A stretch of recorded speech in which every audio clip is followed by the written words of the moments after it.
option, yes.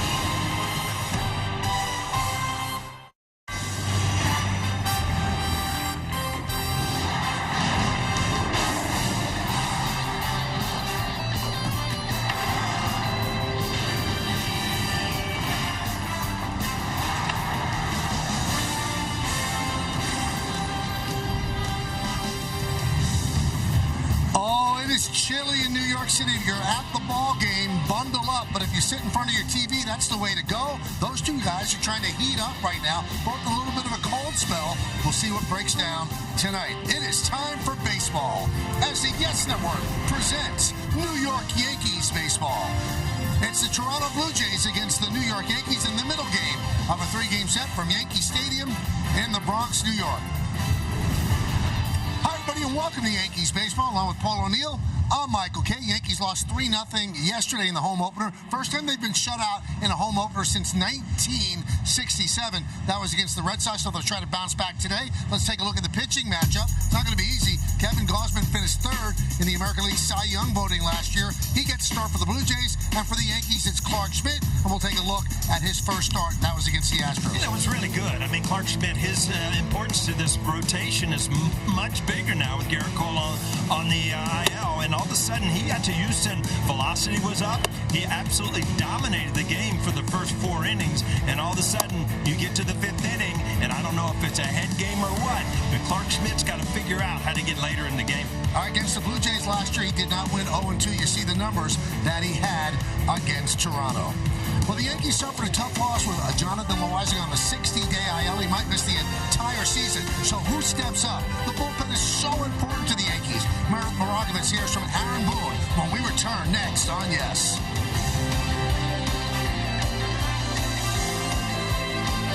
The 3-game series between the Yankees and the Blue Jays is coming your way in just a few minutes. Hey, everyone, I'm Meredith Marakovitz.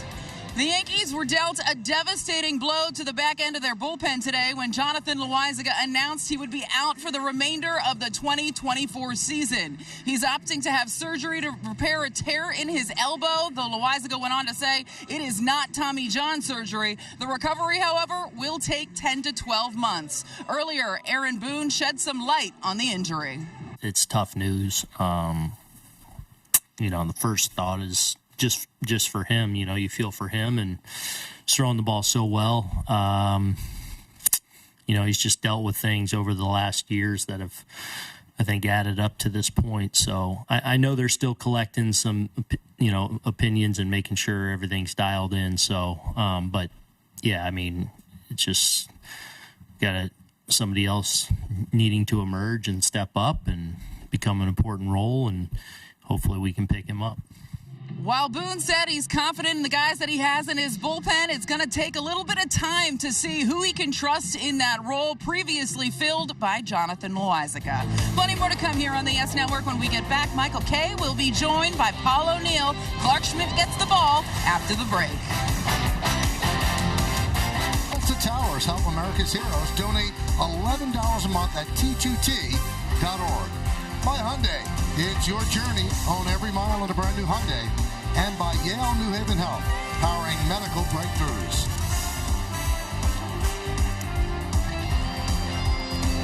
Well, we are getting ready for baseball here at the home office for baseball in the Bronx, Yankee Stadium, 161st Street and River Avenue. Yankees will try to even up this series after losing yesterday by a score of 3-0. The Yankees are 6-2, and the 2 losses they have, well, they've been shut out in both of those losses. It's strange, Paul. They've had the combination to win the 6 games, but there's things you want to tighten up. There's a lot of guys that aren't hitting. Yeah, I mean, we talked about it a lot in Houston, how they were grinding at bats and wearing pitchers out. There were some easy innings yesterday, and then, you look at Marcus Stroman right there. He gave them an unbelievable chance by the way he pitched to win that game yesterday. Offensively, it just didn't happen. Now, Clarke Schmidt will go for the Yankees, and we talked about him in the open, and it's something to watch with Clarke.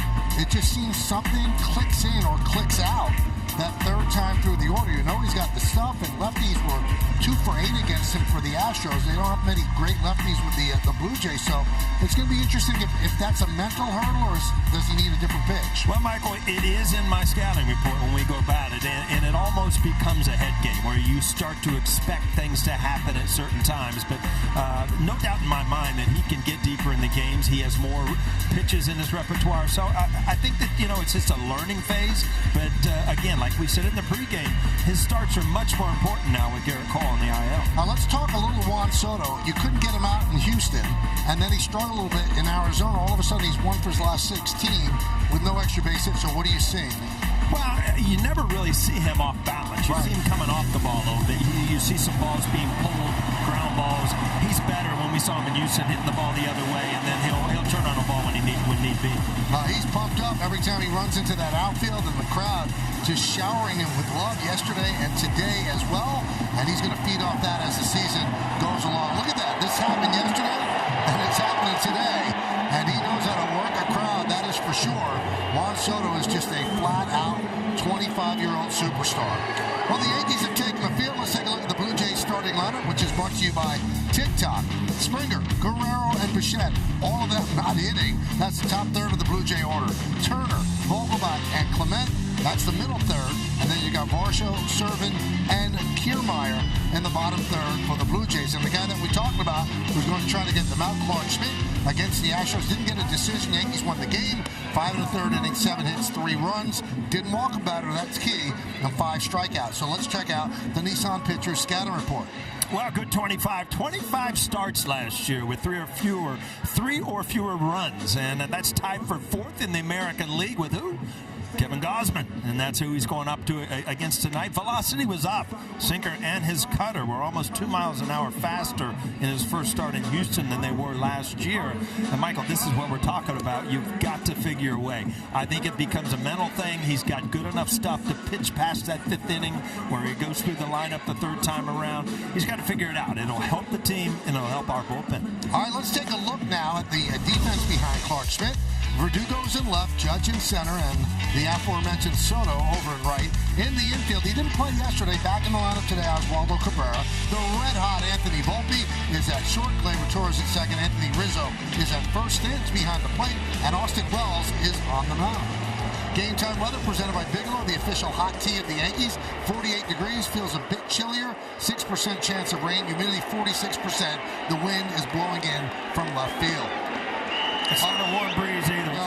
No. We got you all set, though. Springer's ready. Schmidt is ready. Now let's do it in the Bronx. Pitch is up and away, and we're underway. Lance Barksdale is the home plate umpire.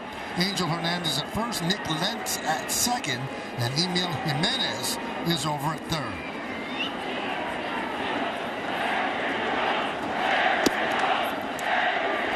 Let's scout the home plate umpire, Lance Barksdale.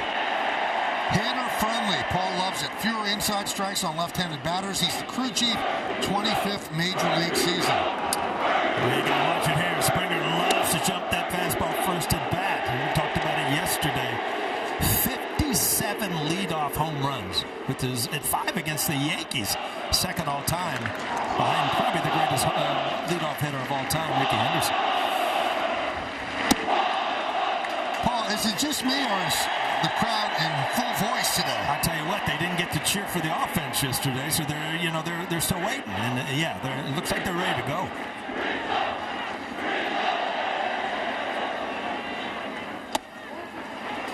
Did he go? No, he did not. Blue Jays are 4-4. The Yankees are 6-2.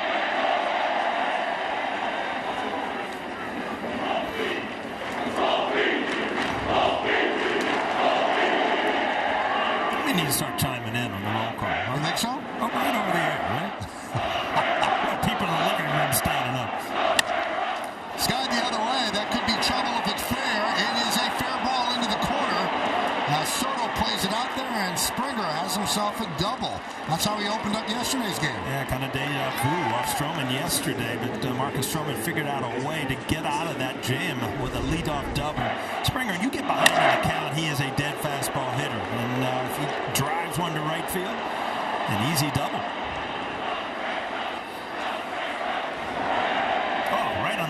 too, Michael.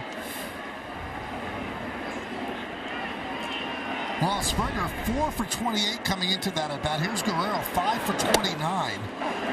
The top three batters, all stars, and you see on Super Shot how he goes the other way. And Bo Bichette is 3 for 25. These are really excellent hitters, and got them cold at the beginning of the year. 0-2. You know, you can look at it a couple ways. Obviously, they're off the bad starts, but a lot of their numbers, their good numbers, are at home. And Bo Bichette particularly. So, you know, they have not played at home yet. So, hopefully, the Yankees can shut them down a couple games before they take off. And on the Yankees' next road trip, it's Cleveland and then to Toronto, where they've redone the Rogers Center. They made it a little bit more intimate, so it'll be interesting to see that. So the Yankees will have 6 games with the Blue Jays in the first month. They only play them 13 times all year. Broken bat, soft ground ball up the middle. Volpe fields, and we'll get Guerrero as Springer moves to third. All right, Paul, let's get to work. Keys to the game brought to you by your local Kia dealers. Well, tough customer. We talked about it. Gausman, since 2022, when he went to the Blue Jays in 7 starts against the Yankees, 1.17 ERA.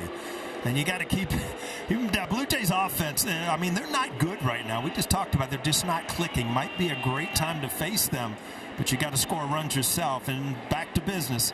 You know, the big road trip. Now opening day is over. Now it's time to really start playing some good baseball, especially here in Yankee Stadium. Well, the Yankees know who they're facing. It's Kevin Gausman, one of the best pitchers in the game. They bring the infield in like they did yesterday as well, trying to cut off this run. Runner on third base, 1 man out, just underway at the stadium. 0-2.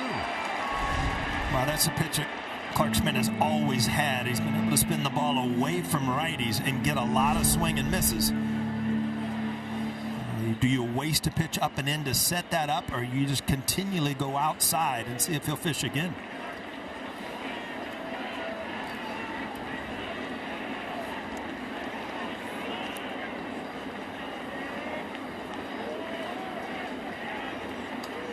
And the 0-2. Push the envelope there, 1-2. Yeah, good play by Wells, and this is the first game for Schmidt in Houston. Trevino behind the plate, but again went offside even farther in the other batter's box, and a good pick by Wells.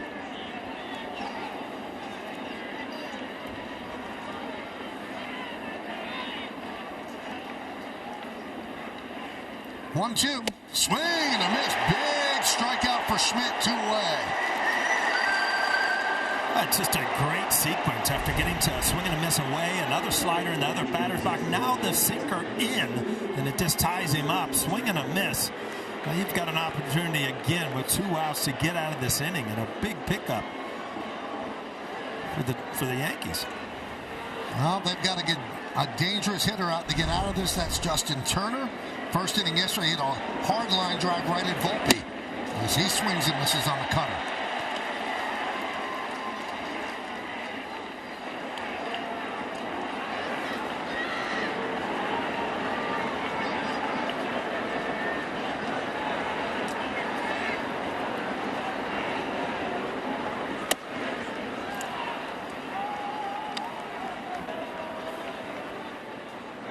Talk about a crafty veteran. Justin Turner, 39 years old, 16th season. Won World Series with the Dodgers, 2-time All-Star. 27 home runs is his career best, and he's a career 288 hitter. Good guy to have at the plate, driving in runs. 1-2 as Schmidt dialed that up to 95 miles an hour. So a strike away from working out of this.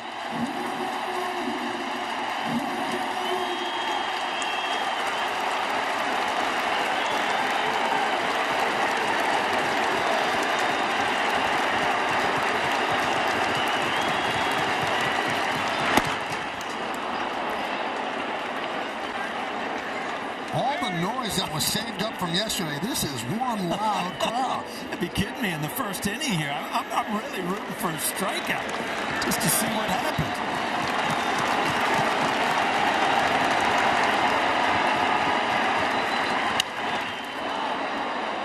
And if you look in the left field and the right field bleachers, I don't think you can shoehorn another person in there. I mean, it is jam-packed. It better be close in cold weather. I was going to say, you use everybody else's body here.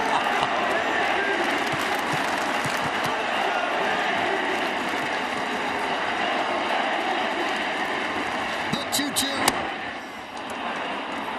Also, you don't get many Saturday night baseball games in the Bronx. You know, I'm like discombobulated today. Yeah. I'm like, what night is it? It's Feels like a Friday, Tuesday, Wednesday, right?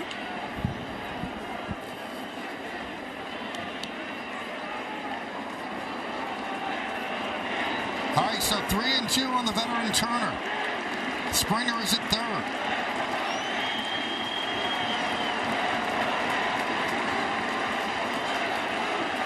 And the payoff. Grounded to short. Volpe.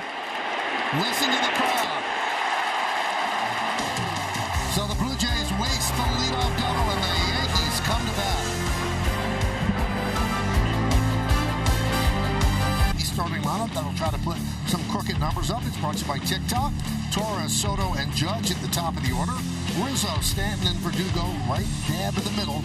And then the bottom third, the red-hot Volpe, Wells, and Cabrera. And they're facing a good one, Kevin Gausman. 4 1/3 innings in his season opener against the Rays. 2 hits, 1 run. Didn't walk about or struck out 6 through 69 pitches. Let's check out the Nissan Pitcher Scouter Report. Well, he is the ace. Michael, you mentioned he was third in the American League in the Cy Young last year behind Garrett Cole and Sonny Gray. Led the league with 237 strikeouts. A lot has to do with that split finger. Unbelievable splitter since 2020. Batting average against 168. Strikeout 44.2% of the time. Walter Johnson. Big Train. Big Train. He was the only pitcher in history to have 4 consecutive road starts against the Yankees. Wins, shutouts, right? Well, Kevin Gausman comes in tonight with 3 of those type of games. Consecutive scoreless outings in Yankee Stadium. Gleyber Torres leads off. Now, he's the ace, but he didn't start the season opener for the Blue Jays. And there's a reason. He had shoulder fatigue in spring training, so they really slow-rolled him. And he only threw 69 pitches in his first start and really rounding into form. High fly ball, shallow left coming in Varsho. 1 down. Well, we've seen Varsho in left. Kevin Kiermaier can go get him with anybody. He's in center. George Springer over at right. In the infield, it's Turner at third. Bichette at short. Clement is the second baseman. Vlad Guerrero at first. Serving behind the plate.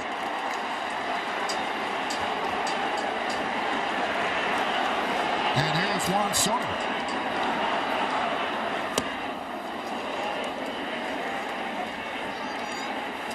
You see Juan Soto, a lot of times he'll take the first pitch. He's aggressive here, and the reason is, I mean, when you know a guy has that good of a split finger, the last thing you want to do is give them strikes with the fastball where they can get in a strikeout count and use that split finger.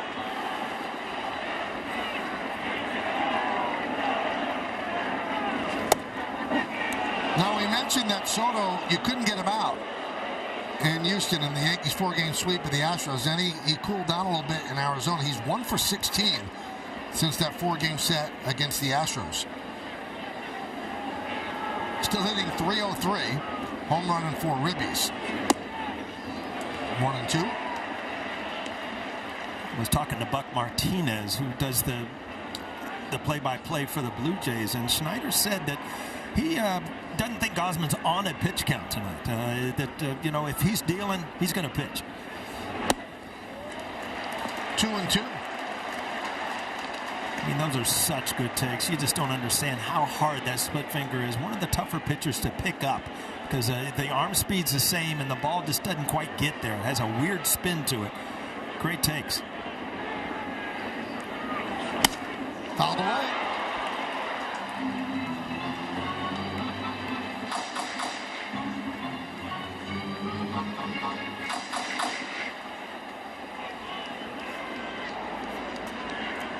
That splitter has been a great weapon for him. You just saw those numbers. 2-2. You know what? However this at-bat ends up, it's impressive. He's taken the split fingers. He's fouled off the fastballs.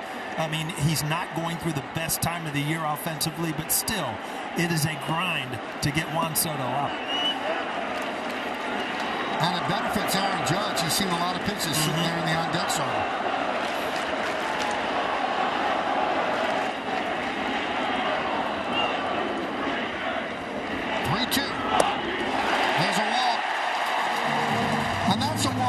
Throw your bat away. You know what? That's a walk that's impressive to me. I mean, you're in trouble. You're 0-2 against a guy who's got the split finger in the American League, and you take him, you foul off a fastball, and then get ball 4.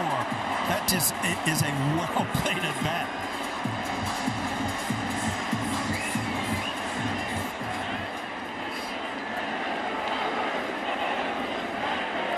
Here's Judge.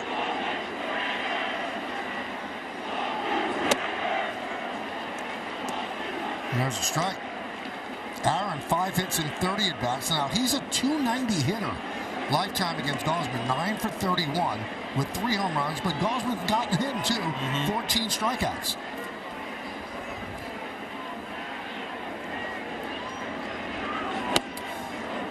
Michael, I think I was reading in the notes that after tonight, after a couple at-bats, I think this will be, he'll have more plate appearances against Gausman than any other pitcher in Major Leagues.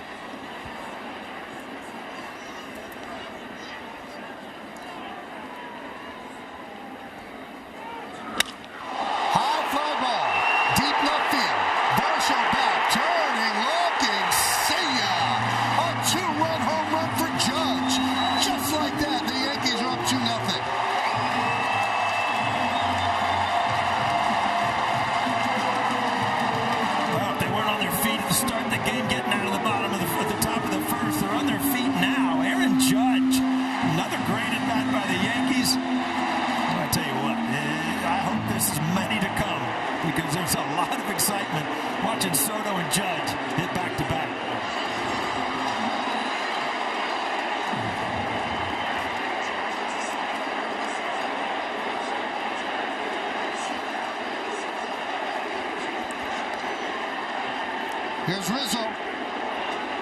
Yankees did not have an extra base hit yesterday. They have struggled. They had 17 extra base hits coming into this game, the fewest through 8 games that they've had since 1991, which was not a great year for them. And you see the 4 career home runs against Gausman.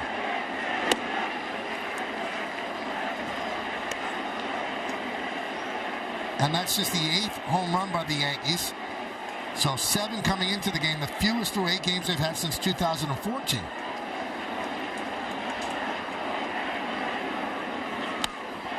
High fly ball, shallow right field.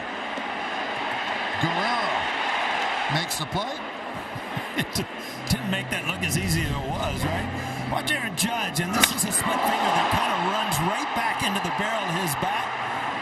Michael, you love these long fly balls. Gives you plenty of time to really get it out, huh? He's very, very amenable to that. I talked to him about it. Well, again, you can watch Aaron Judge is more consistent with his approach every year. You can break him down game after game, and his swing basically looks the same. Stanton goes the other way in deep. Springer back, track, wall, leaps. See ya!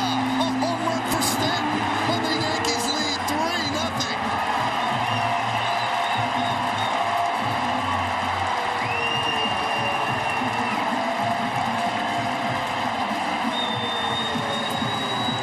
You're talking about somebody that really needed this. 349 feet. You know what? It hit the seats for his 2nd home run of the year. The Yankees on fire here in the bottom of the 1st.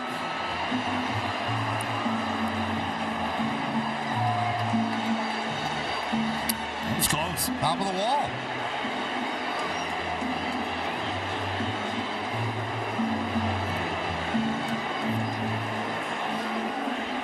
Now, I think they're going to look at that.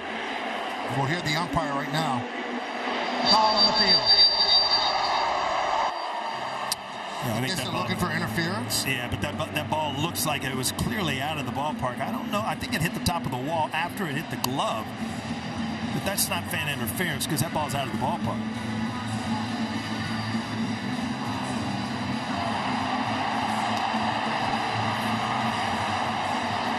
I don't think that fan reached over. Nope. That fan didn't catch the ball either. Kind of an bleacher bump.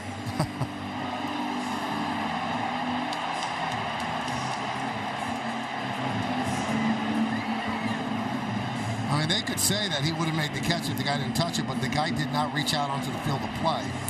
Yeah, but look, when he touched, it's already by Springer's glove. Yeah. So this ball's After review, the call on the field stands. It was a home run.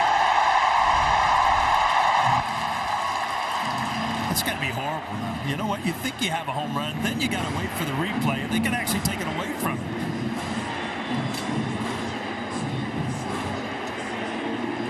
And he's been struggling, too, so you know he was biting his nails as they were looking at that one.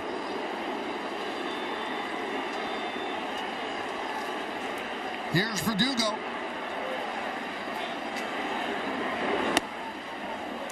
And a strike.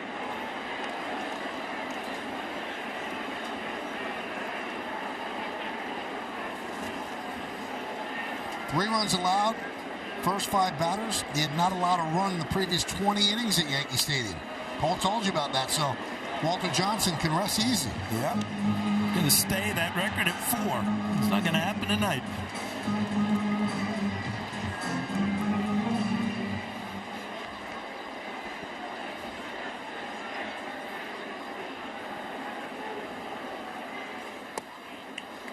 Well, Verdugo flirted with a game-tying home run, the final out of the game yesterday, but just missed it.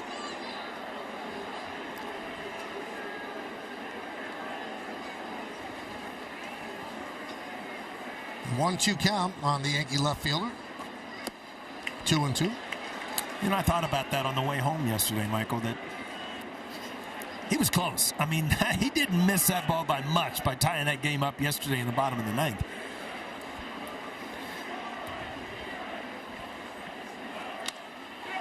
Grounded to first.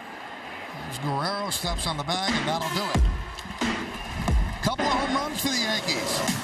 Judge goes yard. A 2-run blast. Then Stanton goes yard. When those two guys homer in the game, the Yankees are 31-4. Settle in.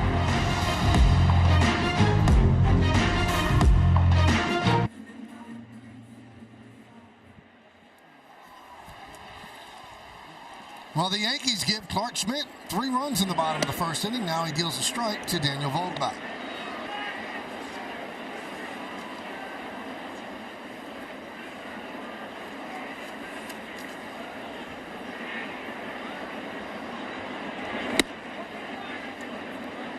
One and one. You just look at him like he should be at the the softball game next door, right? Or WrestleMania in Philly. Yeah, exactly. I got a number for you after this pitch, Mike. I'm going to see if you can put it all together. 1,884 plate appearances. Right. What's that mean to you? Anything? No. All right, that's his number in his career. He is second most of any player to never have a stolen base attempt in 1,884 plate appearances. All right, who's first? Do we know? Yeah, Johnny Estrada, who was a catcher with the Braves. He had 2,244. So you don't have to worry. You don't even have to hold these guys on. No, I guess not. And he gets on base, too. He walks a lot. He's not taking second. Blue Jays have some large people on their team. You got Vogelbach, you got Kirk, you got Guerrero. Big men.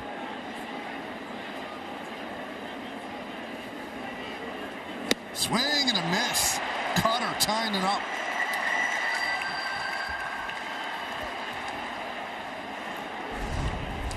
Look at Aaron Judge on that split finger. He kind of pulls his hands in. That split finger was coming in on him.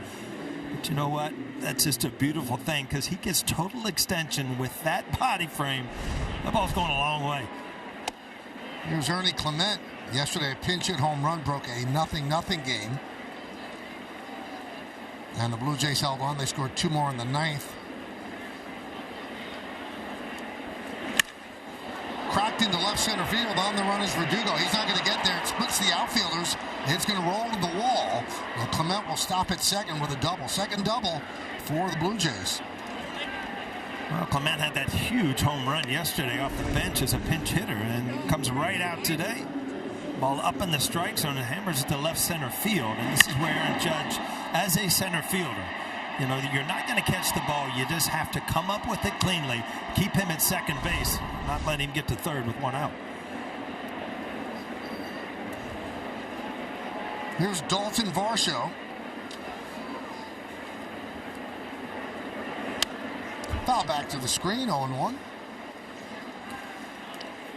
See how effective that cutter was against Vogelbach with the strike in on the hands, where that ball right there, the cutter out over the middle of the plate, is very hittable. You got to be careful when you're throwing a cutter to make it come in off the plate inside the lefties.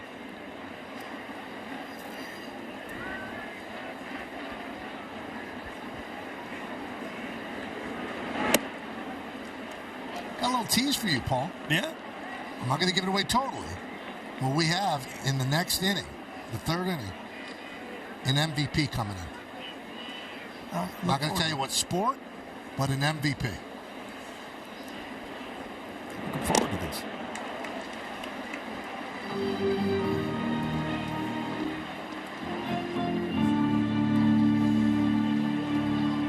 So in other words, don't go anywhere. Right? No, this is not time to get a snack. Yeah.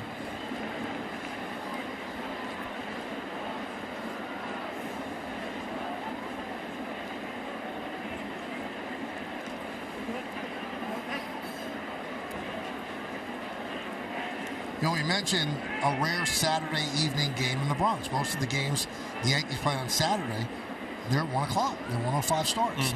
But there's a method to everything. There's a reason for everything, Paul. The Yankees are coming back from the West Coast Wednesday night. So they didn't know when they were going to get in, so they didn't want to have their home opener on Thursday. Right.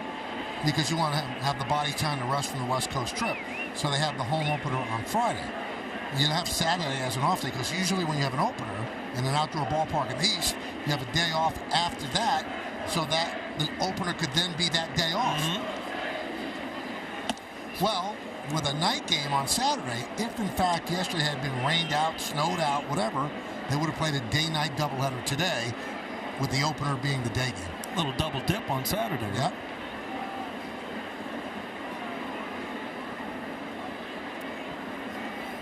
People are happy they're here tonight.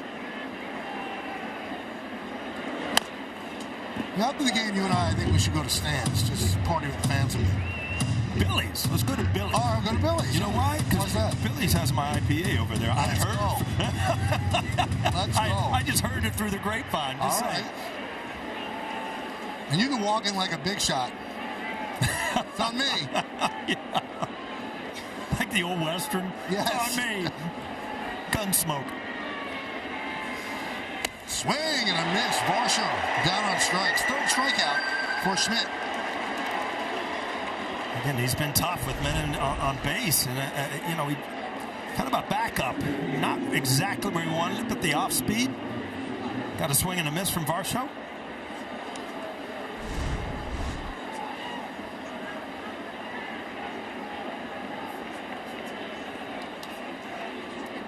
Here's Servin. And a strike. Yeah, both the strikeouts, Michael, if you think about it, have been against the lefties, have been on that cutter. And he's really, really relying on that much more. And like we said, the velocity's up on it a little bit this year. So it's been a good pitch for him so far. Grounded third base, backhanded by Oswaldo. Crossed the him and got him. Beautiful play by Cabrera. And once again, the Blue Jays waste a double. Nice backhanded to foul territory. A lot of arm getting Servin for the final out.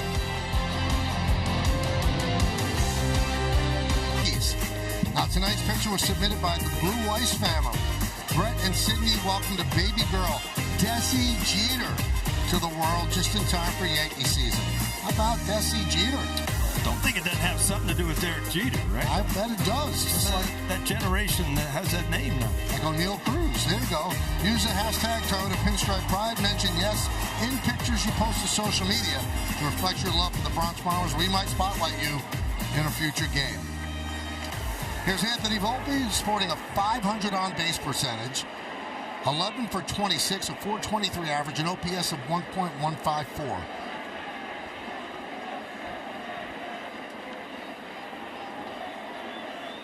And a bunt. But it's foul. He had Turner back. He also had Turner at 39 years old. Thought he'd give it a shot. Great idea. I mean, lucky it went foul because he didn't get it out on the grass deep enough where it was going to be a base hit. But, you know, that's just thinking. As well as he's swinging the bat, to be able to think about doing something like that to lead off an inning, I like it.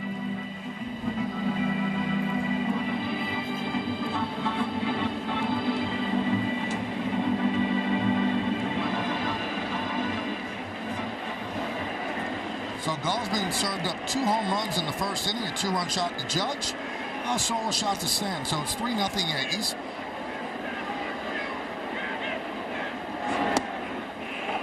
That one hits the outside corner with a slider, 0-2.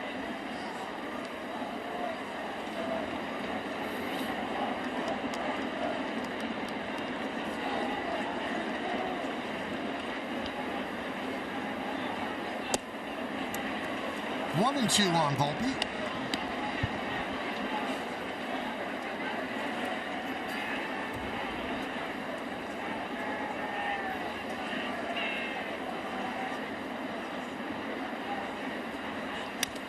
They've been breaking down Volpe on MLB Network. Mark DeRosa, Harold Reynolds saying he is poised to have a great year, taking that next step. They said there are very glaring changes in his swing. Well, I mean, he flattened it out. There's no doubt about that. And obviously it's going to put more balls in play and take away some of the strikeouts. But it's all about seeing the ball. He took a split finger early in this count. I mean, again, it's about swinging at strikes. And, you know, he's got a year under his belt. He's a Gold Glover. I mean, there's a lot to look forward to in Anthony Volpe.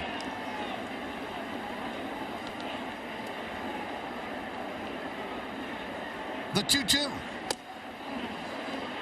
Oh, looked like Barksdale wanted to say strike, but he held his hand down. Oh, he called it a strike? Yeah, I think they're possibly thinking it was catcher's interference, and Volpe thought he might have tipped the glove. To see that from the side. But obviously the pitch right down the middle was strike. I think he was looking for slip finger. See if he touched the glove. I might have. I don't know, but it looked like he'd already caught the ball. Well, obviously it hit Servin. So Boone tells Barksdale that. He definitely hit the glove, but I don't know, you know, if the catcher's already received the ball. What do we do about this? I think it would be catcher's interference. New York is challenging that there was catcher's interference. Volpe right away said to Barksdale. Yeah, I mean, the pitch is definitely a strike. Again, you get caught looking for that split finger. You take a fastball down the middle, but he did catch him, looks like on the wrist.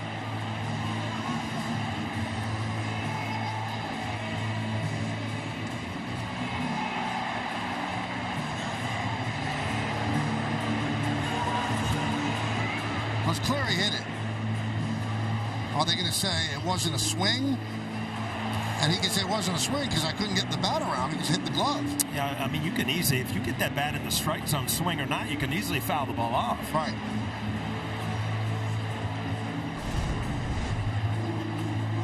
Now, Anthony's standing on first base. He seems like he's sure that it's catcher's interference in the knee, too. We're taking a long look at it back at headquarters.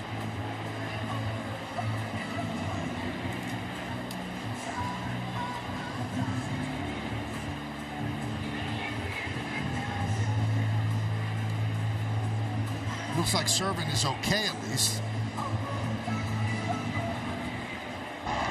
After review, the call on the field is overturned. There's catcher's interference.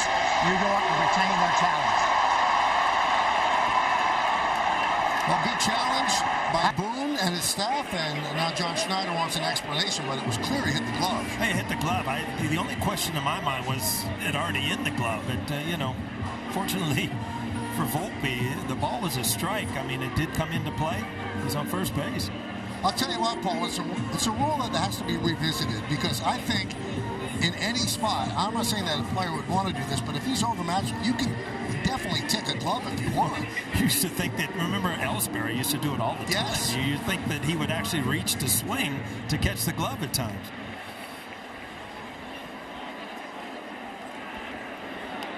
I think David Cohn said in the series against the Diamondbacks he'd like to see just a do-over. Here's Austin Wells.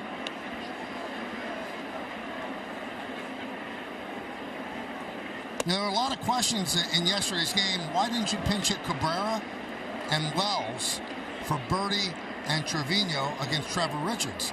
And Boone said, no, we were not going to do that because he has reverse splits. He's tougher on lefties than he is on righties. Runner goes. There's a strike toward a second. Not in time. Stolen base for Volpe.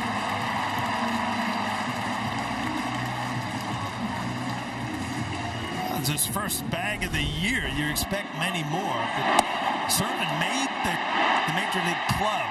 Denny Jansen broke his hand in spring training, or a bone in his wrist. So kind of a backup catcher. Anthony Volpe with a great jump.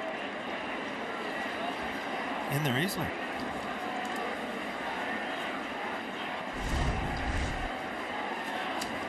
One. 2-1.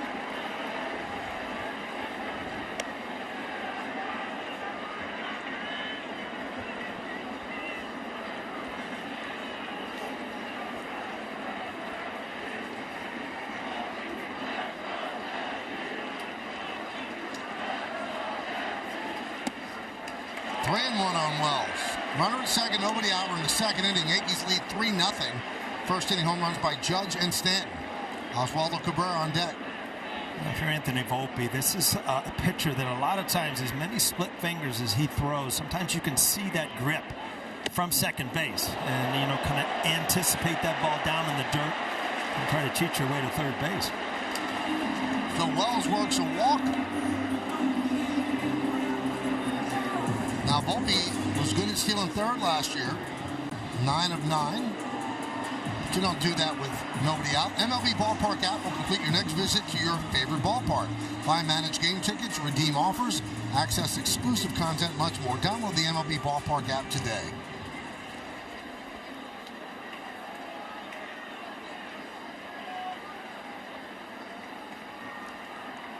Here's Oswaldo. Turner in on the grass at third.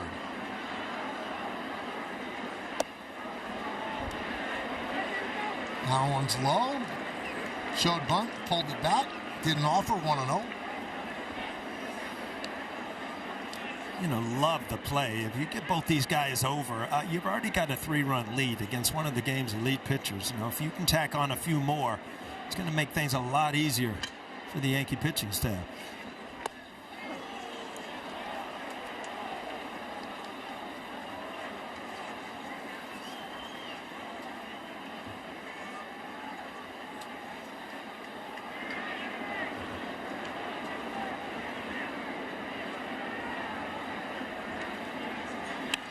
Bunted toward third, foul.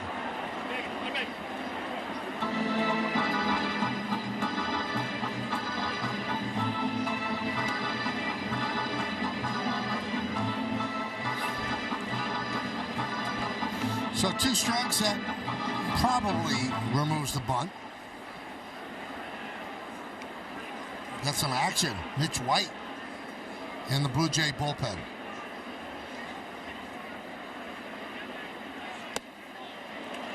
2-2.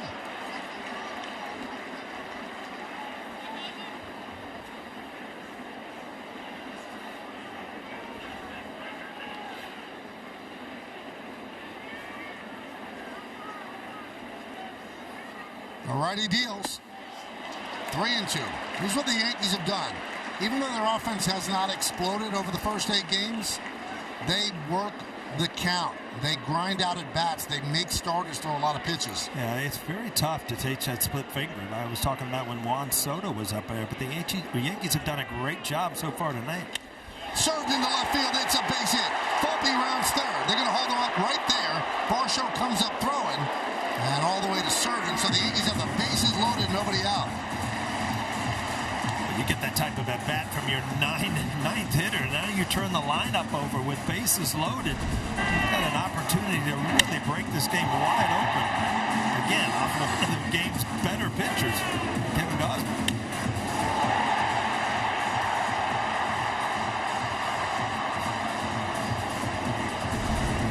Well, Pete Walker, the pitching coach, longtime pitching coach, has some words with Gausman. Remember, Gausman had shoulder fatigue, didn't throw a lot in spring training. And you can see there's been a drop in velocity. Four-seamers tonight just over 90, just under 91. And on Sunday against the Rays, almost 95 miles an hour. Yeah, ball up in the strike zone. Cabrera, just perfect hitting. So you see a lot of emotion so far, and it's so early in the year. But, you know, the game, it doesn't take it away. The young kids, you look at Soto, Volpe, Cabrera, that show emotion day in and day out. It kind of drives the team.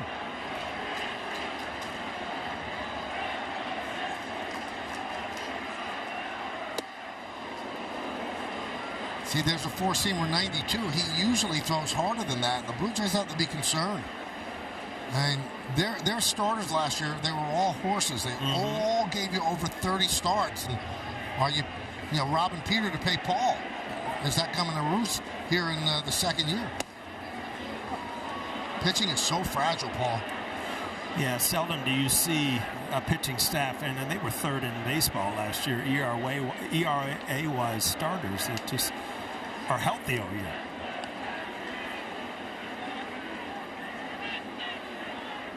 The 0-2 just missed. Got that to 94.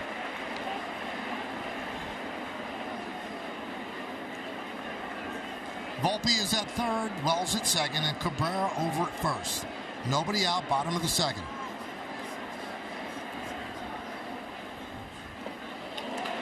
2-2.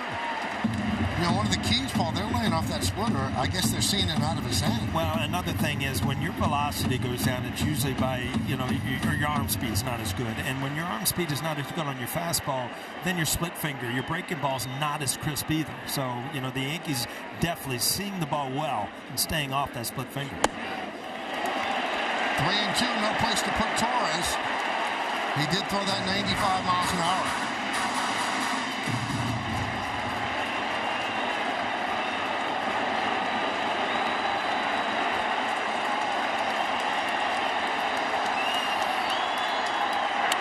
How bad?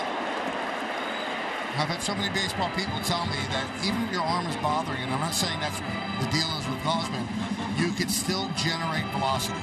It's just the location that's gone. You don't throw it where you want. No, he threw that one where he went right down the middle, 3-2. Gleyber had a great swing, just fouled it back.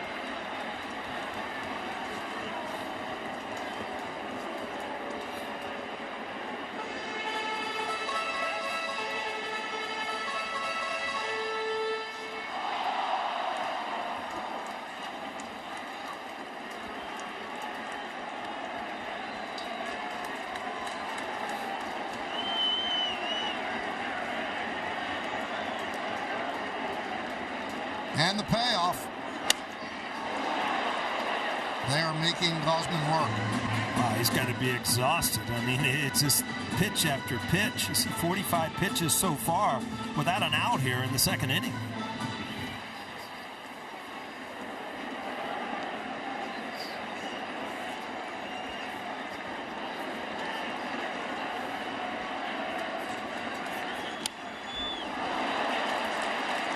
And there's nobody out, and after throwing all these pitches to Gleyber, unless you get him to hit into triple play, oh yeah, Juan Soto's next.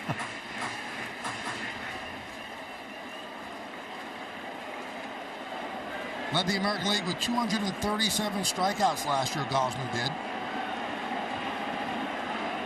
33 years old. High drive, left field, deep, going back Varsho, still back on the track, at the wall, he makes the play up against the wall. Volpe tags, he scores. Wells goes to third. A long sac fly by Torres, and it is 4-0 Yankees. Yeah, it's worth saying on a given night that ball's in the bullpen. A cold night, the ball doesn't quite carry as well. Aaron Judge Stanton, they left the yard, but this ball was hit well to the deepest part of the ballpark. Cold air doesn't help.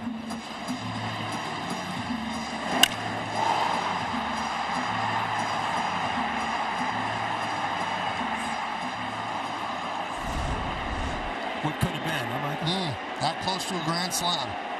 Here's Soto, first and third with one man out, bottom of the second.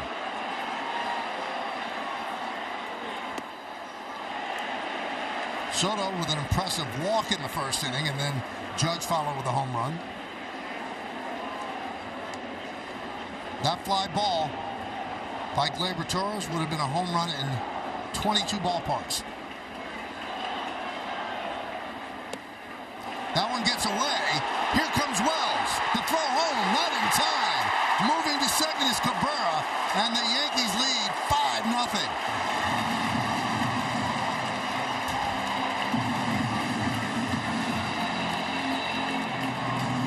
You don't want to take any chances if you're Wells. He got a better read than me. I didn't think this got away from serving that far. Gausman got a late break also. Serving having a tough inning too, as Gausman.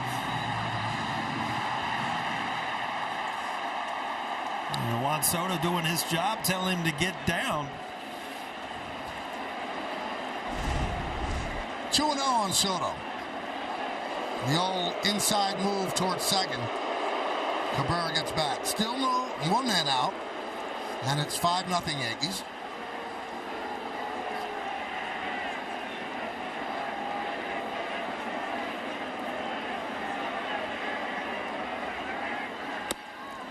Three and 0.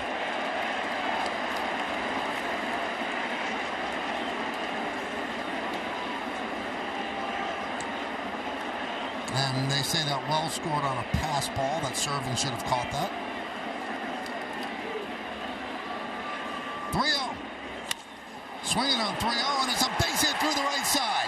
Cabrera rounds third. He'll score easily. Soto's first hit in the Bronx, an RBI single, and the Yankees lead 6-0.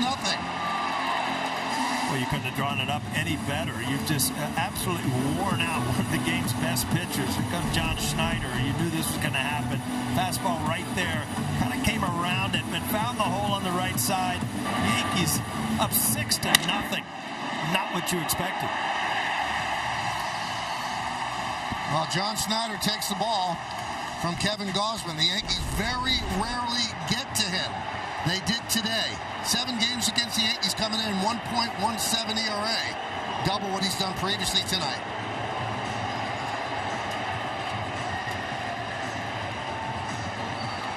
The New York Yankees, Delta keep climbing.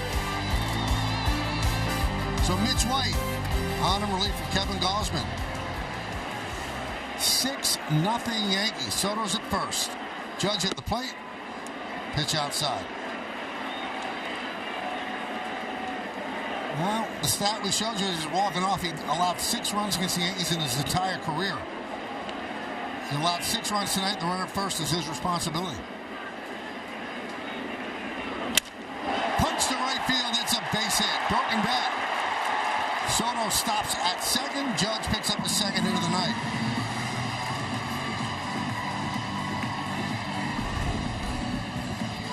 Aaron Judge, I mean, this is the adjustment that he can make because his arms are so long. He can reach that ball away.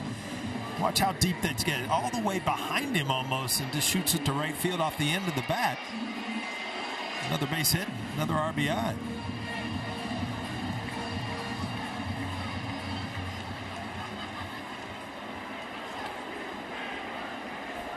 Trade the bat for a hit, right? Every time.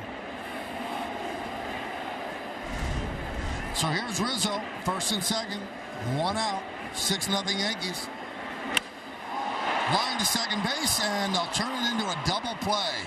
Rizzo hit it hard, Soto a little too far, and you score that 4-6 to end the inning. But the Yankees get 3 more runs, 3 hits, a big error, and 1 man left on base. We played 2 in the Bronx. Yankees 6, Toronto nothing. An MVP coming up next. Over the Blue Jays, and I told you, I promised you an MVP, Paul, a 2-time Super Bowl MVP. That man is Eli Manning. He joins us in the booth. Eli, how you doing? I'm doing great, guys. Thanks for having me in. Well, thanks for coming on. We appreciate it. Pretty impressive beginning for the Yankees, right? Hey, unbelievable. This has been fun. I got 2 of my daughters with me, so their first time here for a baseball game. It did not disappoint. Getting 2 home runs in the first inning, they're fired up, and a big second inning. So this has been great. Got a little football weather today, right? It is a little chilly. It's a little chilly. I'm not gonna lie. Time to put the pads. Michael, you ever put the pads on in your life? I couldn't get them over my head, Paul. Set you up for that. That's good. They got the wraparounds now. You don't have to take over the side. You know, thank you. Maybe I'll revisit. 1-0 count on Kiermaier. Now, Eli, obviously you've been a long-time spokesman for the Greater New York Toyota Dealers Association. They are a big sponsor of Yankee baseball on Yes, so thank you for coming by, man. Yeah, definitely. It's great to be here on behalf of your local and Greater New York Toyota Dealers. They're doing a great thing tonight. They invited 4 families, so 19 total people from WEDCO, which is Women Housing and Economic Development Corporation, which built a lot of houses in the Bronx, right around Yankee Stadium, and supply a lot of great support for families on just the founded here 30 years ago on the simple plan of just all people deserve to have a healthy community and to live in that community, and they do a lot of things for the families. So got to visit with them and take in the great game. That one is chopped over the mound. Charging is Volpe. Bare hands, he can't get the ball cleanly, and Kiermaier will reach. Well, that was Cabrera cut in front of Volpe. Yeah, another thing on a cold night. A little spin on the baseball. Hands were cold. It's a little bit tougher. So that's a cool thing that Toyota's doing. So the families are here tonight, Eli? Families are here. So 4 families, a lot of moms, dads, some kids. So got to meet with them, take some pictures, all in a suite, and so it's been fun to talk with them and just see, hear a little bit about the great work that WEDCO's doing, the things they supply for their kids, all the way from academics to sports and arts and music, and so it's obviously they're fired up to be here, all local right in this area. They're all big Yankee fans, so they're excited to be here tonight. Now, we just took a shot of you in the booth, and your daughters are in the background. I think little Charlie's going to get upset, right? He was scheduled to come. We actually had Charlie's first T-ball practice this morning. He's 5 years old, so it was chilly at 8 o'clock this morning, and hit a couple other sporting events, and he was worn out. So had to call in the righty. Yeah. Lucy gladly took his place and came tonight instead. Well, Charlie will owe you one when it gets a little warmer, right? Exactly. He'll come in August. So he's more of a warm weather. He likes to sit outside, get a hot dog. He'll be fired up. 2-1 on Springer. He doubled in the first inning. All right, so if you had a choice and you could push a button, Charlie becomes a superstar Major League Baseball player or a football player? It doesn't matter to me. I love there we go. Here's a little picture. Look at you. High school. Lefty. I was going to say you were a lefty. Lefty, batted lefty. And so we grew up playing all sports. I played basketball all through high school, played baseball through high school, football obviously. So I'm raising my kids the same way. Charlie's playing hockey. That's his first sport. He's playing hockey. Really? He's playing t-ball. He's got flag football practice tomorrow. So he's playing everything. All our kids are involved in all the sports, and hopefully they find something they're passionate about, they love, and just you just have a great respect for all the sports. You can come watch sports. You come to the games. I've been teaching my girls a bunch of the rules going on. We saw catcher's interference tonight. We saw a lot of things. I had a lot of explaining to do.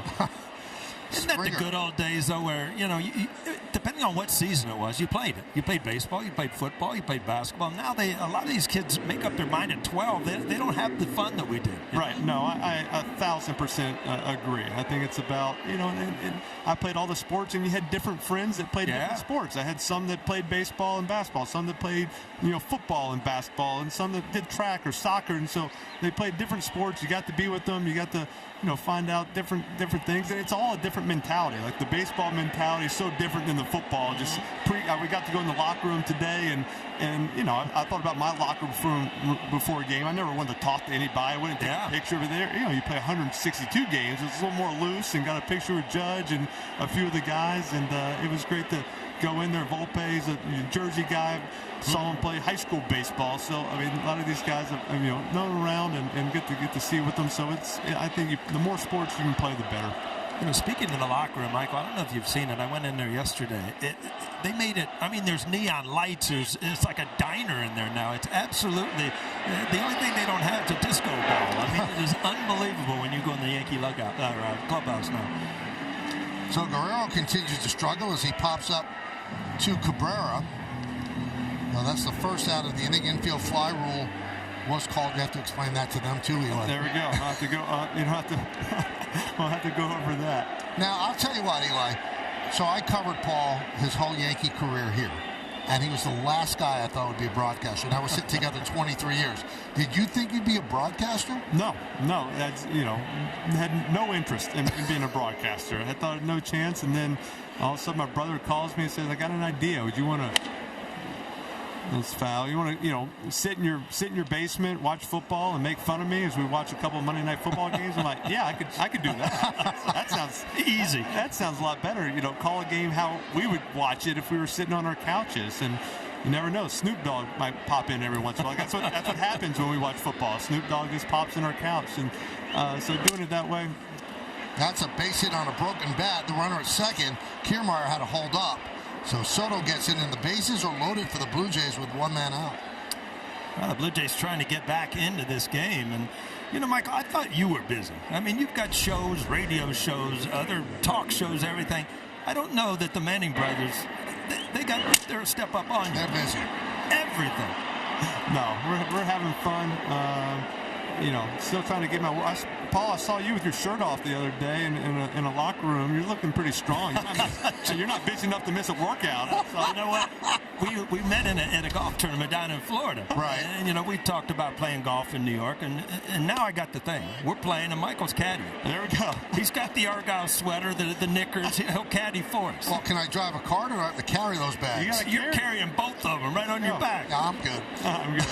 So I got 158 to a red pin. What club you handing me? I have no clue. Oh, boy. Oh, boy. Oh, are you a good golfer, Eli? I enjoy it. I enjoy it. I get into it a little bit. I play more in the spring and the summer, but I like to hang out with my brothers, hang out with my good pals, and get outside. Get my kids into it a little bit. So I enjoy playing my golf. Bases loaded, one out. Yankees lead 6-0. We're in the top of the third inning. The cleanup hitter Turner at the plate, wraps one to left field. Right there is Verdugo. Tagging is Kiermaier. The throw is cut off, so it's a sac fly by Turner. First run for the Blue Jays. It's 6-1. I didn't think Verdugo had a chance there, but Michael, I didn't realize he's rated one of the best arm strengths in all of baseball. I was anxious to see this throw. Really no chance. It looked like he kind of overthrew it. Sometimes you get off balance a little bit and just kind of tug it straight down. Not that I did that yesterday, Michael, huh? My pin. Did you see his first pitch? I missed it. Oh, good. He didn't miss much. It's not good. I saw Mattingly behind the plate, and I'm used to throwing it hard. It's the only way I can control the ball. And I saw him. I can't throw one hard. So I just threw one about 15 feet halfway to the plate. That's the number one rule, right? If you're throwing out Hit the cutoff man. Yeah. Don't go short, right? You can't one-hop it. Watch this. Oh, don't do it. Look at this. See that? Yes. That's like 50 Cent. I just wanted to see if Cap could still pick You it. threw a ground ball? Well, he's a first baseman, right? Here's the 0-1 to Vogelbach. That's lofted into center field. Coming on is Judge. Hey, Eli, great to see you, man. Thanks, guys. Be well. Appreciate it. See you later. Thank That's you, a great guys. Eli Manning. Appreciate Blue it. Jays score one. It's 6-1 Yankees as we go to the bottom of the third inning here on Yes. Stat overlay. Play along, win cash prizes, and earn Yes rewards to redeem for gift cards and gear. Download now, and remember that if you get Yes on TV, then you get the Yes app for free or sign up for a subscription. Really good guy, Eli Manning.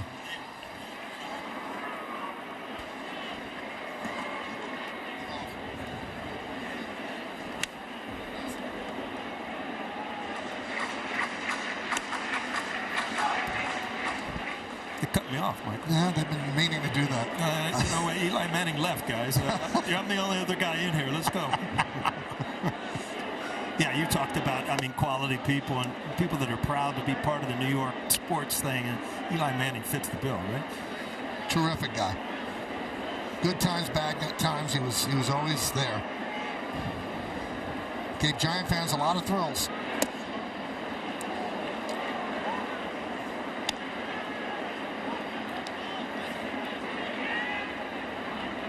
Clark Schmidt really minimized the damage, really. The Blue Jays were kind of knocking on the door to try to really get back into this game. It kept them to just one run. It's a big inning for him.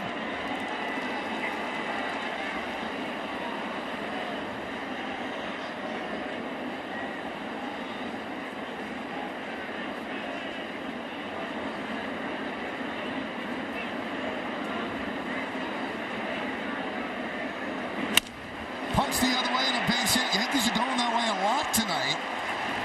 Judge picked up a hit like that. Now Stanton goes. Every good at bat you see Stan have is just going to help as far as confidence. If he hits the ball, time and time again at bat after at bat, he's going to hit his home runs. And you see how level his swing is. That's why he's not a guy that you would think that, hits a ton of home runs, but he just hits the ball so hard at times it leaves the yard.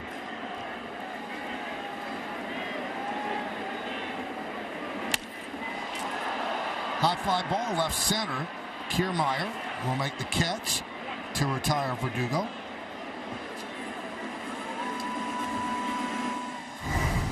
Here's Anthony Volpe. Challenge replay brought to you by Citizens Made Ready. They punched him out in a strikeout, but then the Yankees said, whoa, wait a minute. They challenged the play. They said, this catcher's interference.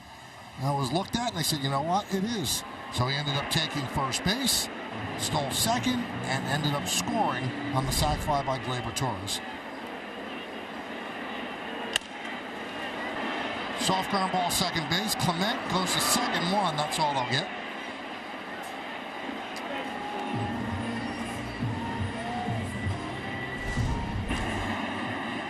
See Clement way over towards second, makes a decision to go up against his body, get the lead runner.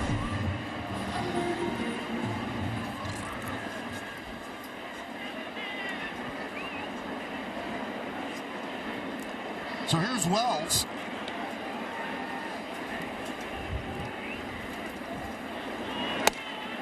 And there's the strike. Wells walked and scored in the second inning. He scored on a pass ball. Yankees lead 6-1. 1-1.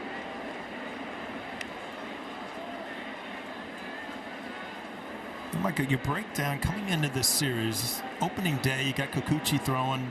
Chances are you really think for a big offensive day. Gausman throwing today.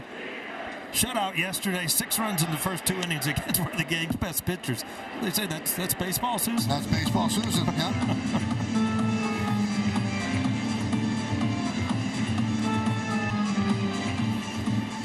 Here are threes for the Yankees in the first 2. Good start to a poker hand, right? Not too Especially bad. 2s and 3s are wild, you know. Line down the right field line, it's a foul ball.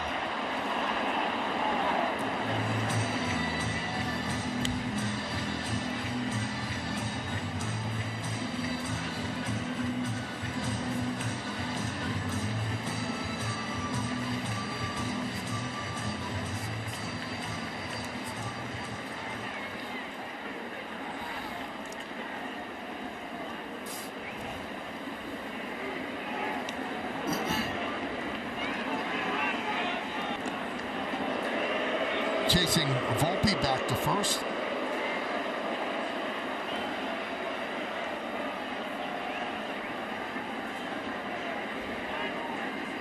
Yankees have 6 hits. Blue Jays have 4. Swing and a miss. Wells down on strikes. No runs a hit. No errors and 1 man left. We played 3. It's 6-1 Yankees. Parlay. Right now, new customers get $200 in bonus bets if their $5 bet wins. Download the FanDuel Sportsbook app today. We go to the 4th inning. City looks great. Yankees lead 6-1. A rare Saturday night Yankee game in the Bronx. And Ernie Clement, who doubled his first time up, takes a strike.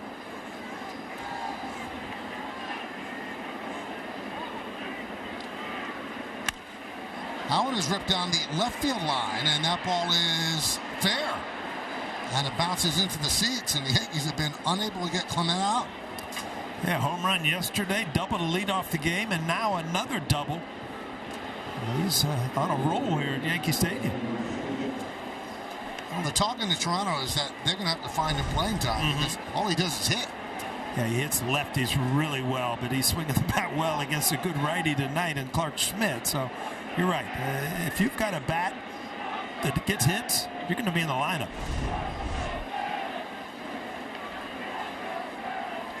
Here's Varsho. 1-0.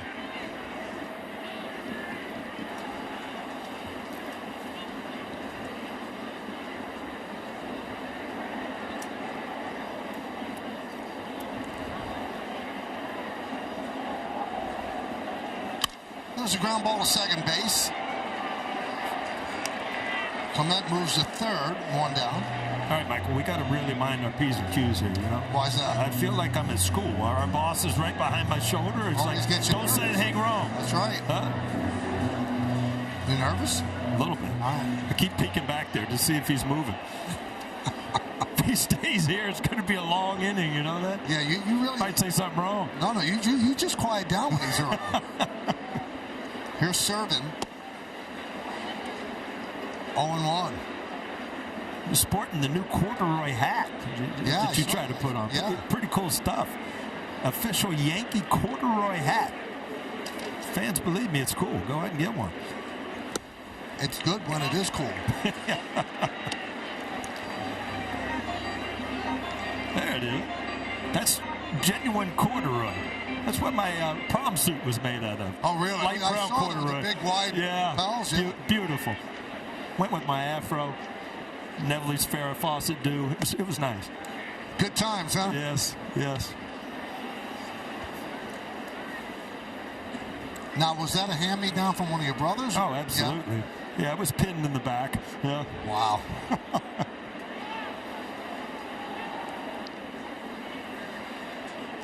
One-two, just off the end of the bat foul. They're giving Kirk the night off with Servin playing. Danny Jansen broke a small bone in his wrist. He's usually the backup catcher. He should return in a couple weeks.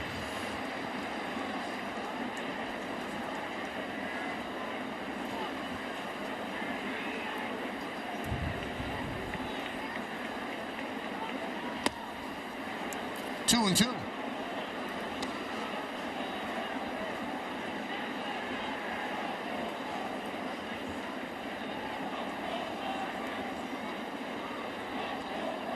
Blue Jays have 5 hits. Yankees have 6. It's 6-1. New York.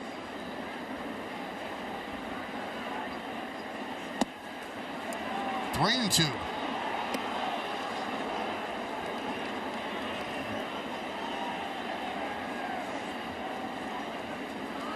Yankees cannot be lulled into complacency because 6-1 is not a runaway victory. You got to get outs. And Boone would like some length out of Schmidt. And then Servin works a walk. I mean, you're one loud swing away from the Blue Jays being right there again. Yeah, and those are the outs that frustrate you as a manager. Is ball 4 to the backup catcher, Brian Servin, who is yet to have a hit this year. Those are the guys that, you know, you've got to put away as a pitcher. Well, Schmidt will say, see, I did put him away. There was a hesitation in Servin. I don't know that he knew that was a ball or a strike. So first and third, one man out. Here is Kevin Kiermaier. Slow roller toward third, a base hit. That was in the third inning. 1-0.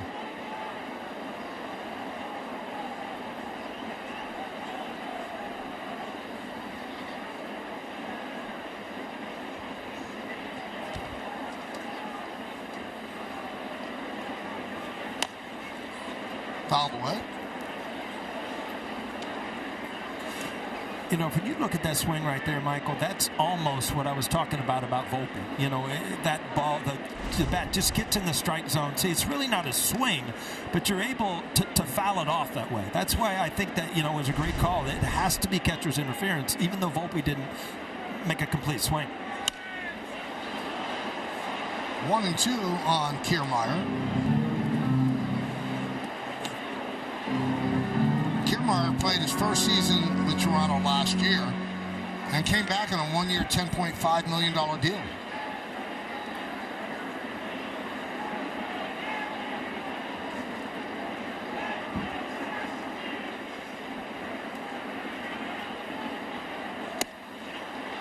Now, he played with the Rays for the beginning of his career, and then he plays with Toronto. Last year, he said, "I never thought I'd play on turf again. So I blame the players. It's too much fun. I love these guys in here in Toronto. Treated me like a king last year." Four-time Gold Glove winner, Platinum Glove winner in 2015. 2-2. Skied the other way and out of play.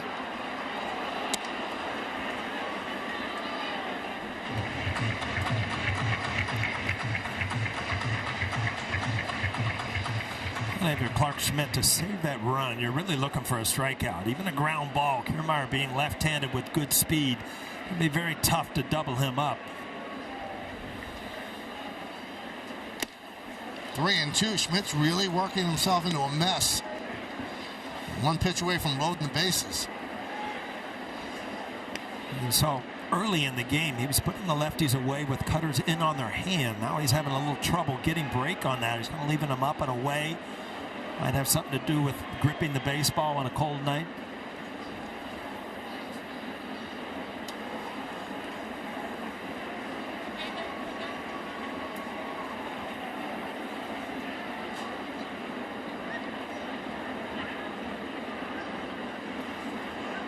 Three-two.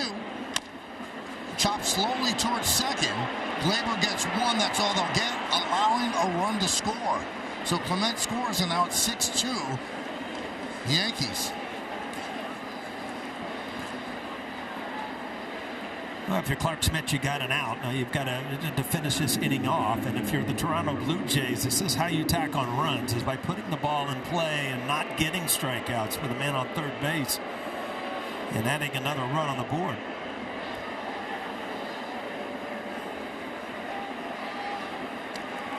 So here is Springer, double and a walk, and there's a base hit through the left side. Kiermaier will stop at second, and now the Blue Jays have evened the Yankees up in hits at 6. Yankees still lead by 4, and that brings up Guerrero Jr.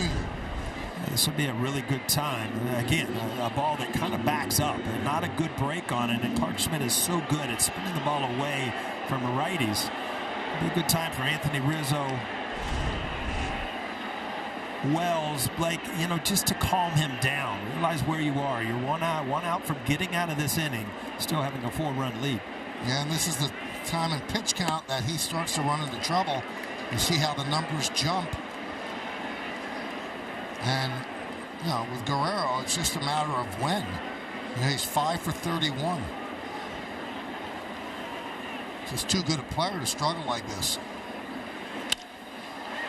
Fly ball into center field. Judge is there, puts it away.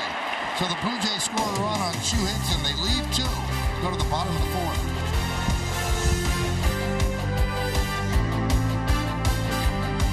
And set with the Blue Jays. Coverage begins at 12:30 with Audi batting practice today in the pregame, with first pitch scheduled for 1:30 on Yes and the Yes app. And remember, if you get Yes on TV, then you get the Yes app for free, or sign up for a subscription. Pitch to Oswaldo Cabrera is a strike as we start at the bottom of the 4th inning. Yankees lead 6-2.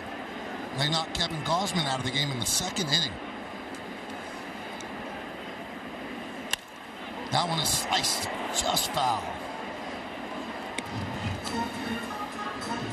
We were talking about another guy earlier. I mentioned that Stanton, every time he gets a hit, he's going to have a little more confidence. But you look at Cabrera and the start that he got off to, how much confidence he has as a hitter now compared to where he was when he was kind of lost early in the year last year. Hitting .370, 2 home runs, 7 ribbies. getting his opportunity with the injury to DJ LeMahieu. Michael, you mentioned DJ LeMahieu. He was actually in the clubhouse today. He said he took batting practice on the field the other day in Tampa. He'll be with the team for a little bit now. He's going to up the baseball activity this week, do some more defensive drills, maybe run the bases a little bit, and then there'll be a conversation at the end of the week, as long as everything goes okay, to see what the time frame is going to look like. He said he feels like he's getting closer, but not quite there yet, Michael. And it's so unfortunate he got hurt, Meredith, because everybody was talking about how he looked like he had life in his game in spring training before that foul ball, that he looked like he was about to have a good year. No doubt about it, and he was one of the guys that was down in Tampa very, very early trying to get himself right for the season. That's a nice play by Guerrero, and a good play by Mitch White getting over to beat Cabrera to the bag. Yeah, it was a better play for Guerrero because White had a late break, and he threw a bullet to him. See? Yep. Yep, great call. Can I say great call by Angel Hernandez? Absolutely. All right. I was just wondering what was going to go on tonight. Angel's got to get on camera for something. Well, no, he'll be the home plate umpire tomorrow. Oh, boy. You saving up? Yes. Here's Gleyber Torres, 0 for 1, and a sac fly. The sac fly, oh, so close to being a grand slam. Bases loaded, nobody out, and he drove Varsho all the way to the 399-foot sign in left center. Warmer day, he's trotting. You know, I didn't even notice. Is a grand slam still just to see ya, or you add a little bit to it? No, just to see him. See ya? Grand slam afterwards, right? Probably, yeah. Okay. Yeah. I'm going to tune in next time. Hope you're sitting right next to me.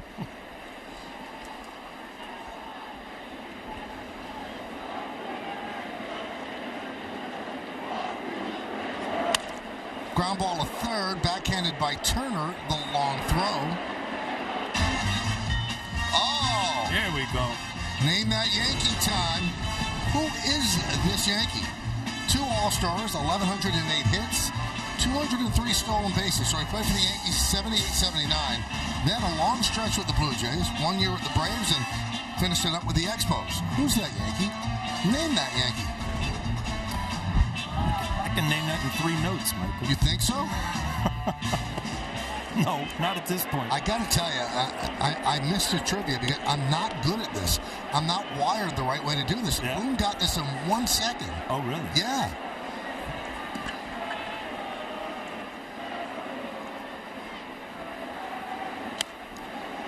And then it makes you feel less than human, Now, you see the corner number there? The higher the number, the more difficult the people that put the quiz together think it is. So this is an 8. That means it's pretty hard. Yeah, the Randy Johnson was a 1, I think. Okay. That's why I got it right. High fly ball left field on the run. Varsho. I think it's going to be a tough year for both of us. Yes. But as long as we ride it together, then we're all right. You know what? We've done this so long. I almost want a couch up here. After Eli Manning talked about sitting on a couch with his brother, it's me and you up here with a couch. Hey, listen, you had 2 years of it. Yeah, that's right. I was in the basement by myself, though. Ground ball softly to second. There's Clement, and that'll do it as the Yankees go down in order. 1, 2, 3. We're going to the 5th. 6-2 Yanks. Well, today's injury report is brought to you by Montefiore Einstein, the official hospital of the New York Yankees. This is terrible for baseball. Spencer Strider, such a great pitcher, MRI revealed UCL damage in the right elbow. That usually might be Tommy John. Shane Bieber had 2 great starts. He's going to undergo Tommy John out for the year. Yuri Perez of the Marlins undergo Tommy John out for the season. It's an epidemic, and it's not good for the game. And it's not good for these players. And Chris Bassett has come out and said somebody in Major League Baseball thought it was more important to throw 97 than 91, and I'm sorry, you can't throw that hard all the time and not have elbow injuries. It's going to happen, and I mean, it's unbelievable how many pitchers are on the IL. Well, there's some truth to it. Obviously, the human body is meant for so much torque or so much speed or so much strength, and you surpass that, and things happen. I I mean, they go to different places all around the country in the winter to increase their velocity. They just want to throw as hard as they can for as long as they can, and the body gives out. Never saw a knuckleballer get Tommy John, did No, nope.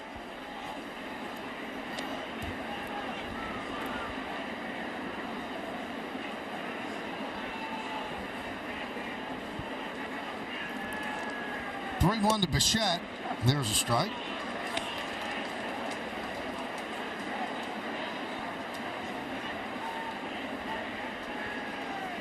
Luke Weaver.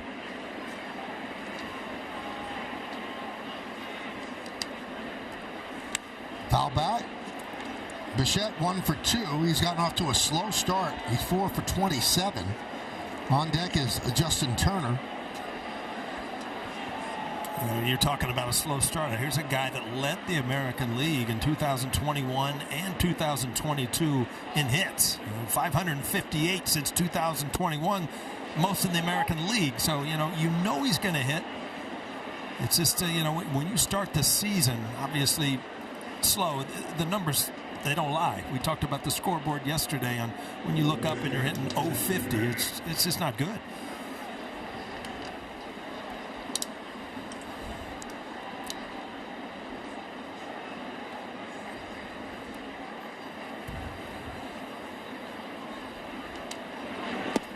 Pitch outside to Turner, 1-0. Yeah, you got to believe, and you can see Clark Schmidt really kind of struggling control-wise. Possibly I'll talk about the cold weather. He spins the ball so much with the cutter and the slider, the sinker, that it might be affecting him because he really looked good. Once he got out of that first inning, he really looked good for a couple innings. Last couple innings has really struggled with command.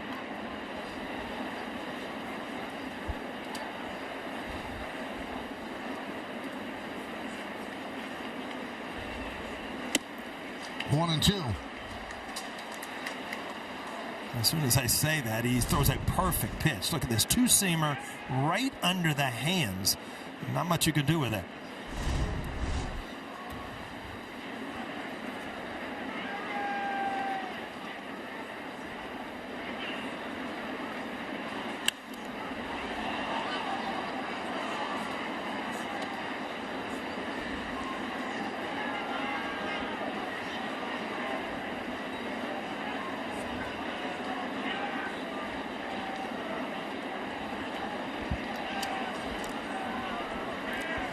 Turner 0 for 1, sac fly his last time up.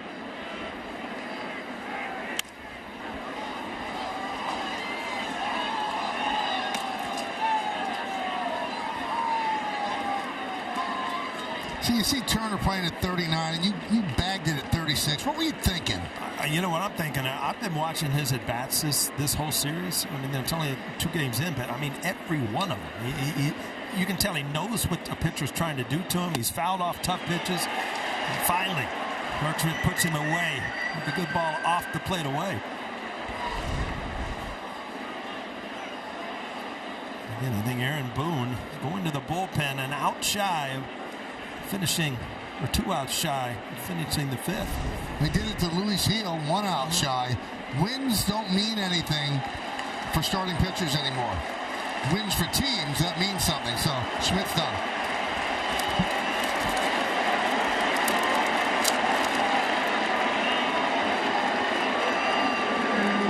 For a great deal today by Bet365. Whatever the sport, whatever the moment, it's never ordinary at Bet365. And by Buick, visit your local Tri-State Buick dealers. Some of the great pictures around Yankee Stadium as Clark Schmidt. Class is in session with Garrett Cole as he gives the Yankees 4 1/3. As Paul mentioned, 2 outs shy of qualifying for a win. So Luke Weaver will take over, and he'll deal to Daniel Vogelbach. And a strike.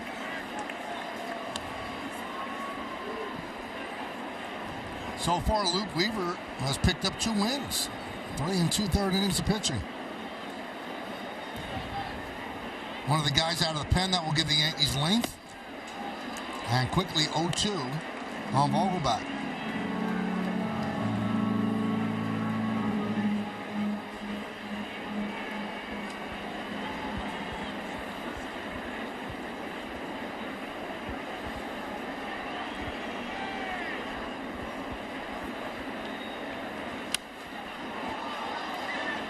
pretty big crowd for a Saturday. I feel like Billy Joel.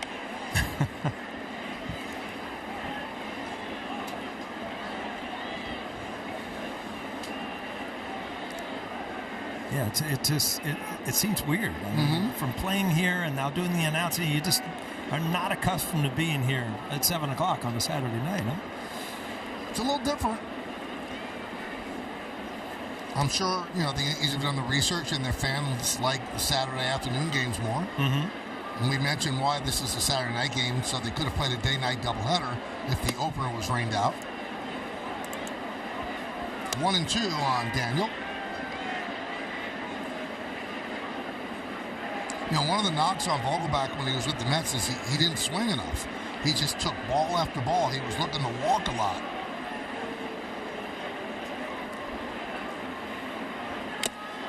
Swings at that one and tips it into the glove of Wells, 2 away.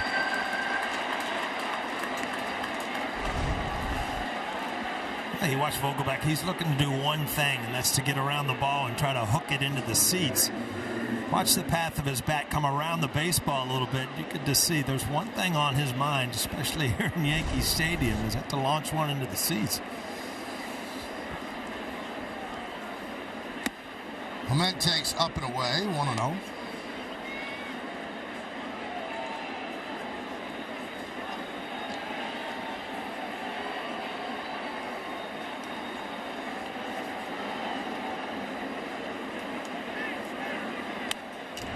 One and one.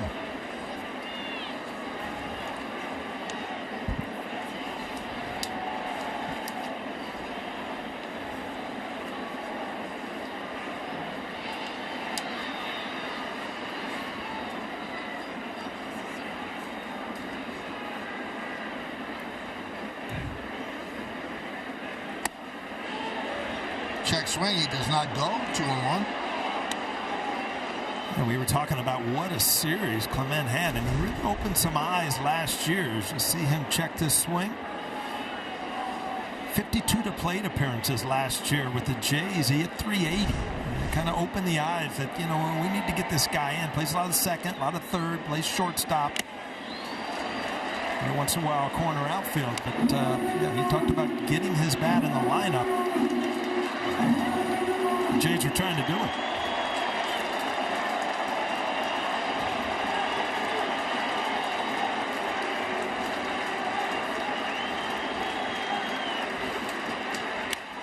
Foul back.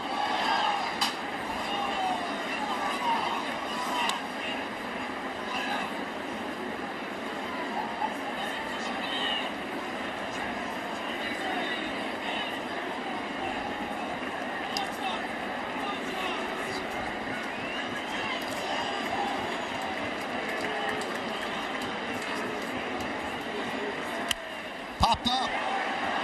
Wells drops the mask. Makes the play near the Yankee on deck circle. And Weaver comes on and does the job. Blue Jays strand one.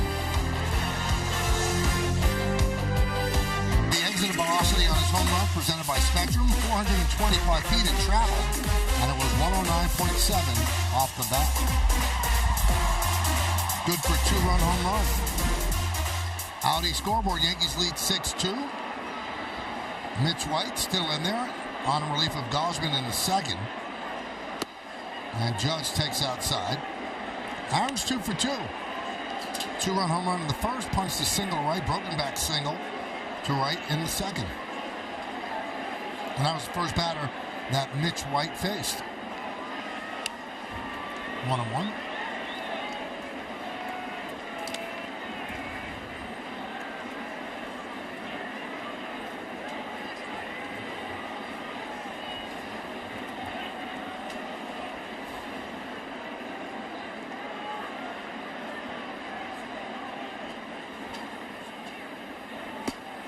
White's 29 years old, 5th big league season.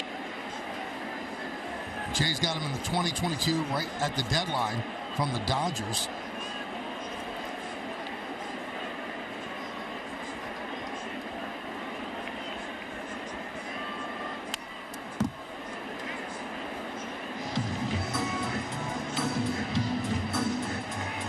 From being with the Dodgers, he said he learned a lot from Clayton Kershaw. Kershaw, a veteran, doesn't love all the numbers, doesn't love Xtronic and Rapsodo or the technical side, so he talked to him about approach and reading hitters.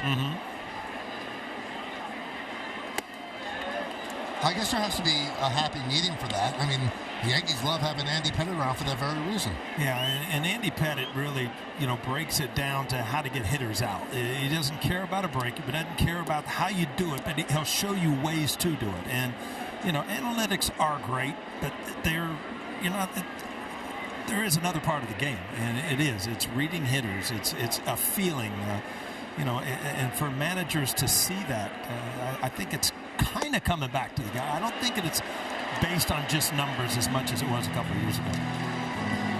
Judge walks the Audi Electric moment. Experience the fully electric Audi vehicle at your local Tri-State Audi dealer today. Here's the formula.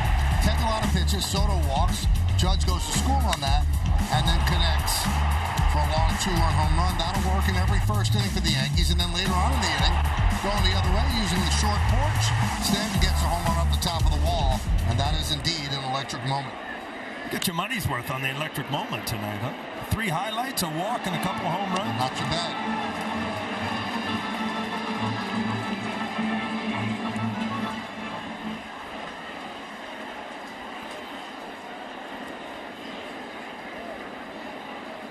Rizzo lined into a double play in the second. He's 0 for 2. 1-1 on Anthony.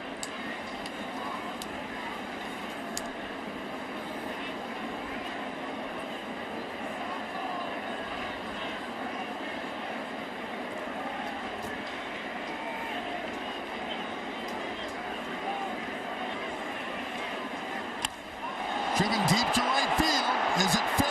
It is gone inside the foul pole. A 2-run home run right down the line.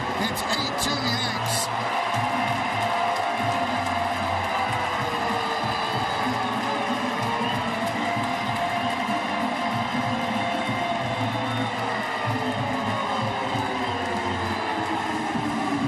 Anthony Rizzo joins the party. His first of the year. And when we watch the replay, when we get to it, he steered this one. Now, as a hitter, you know it's going to be close. You kind of start looking at it from another angle to try to keep it fair, which he was able to do. Another couple runs on the board.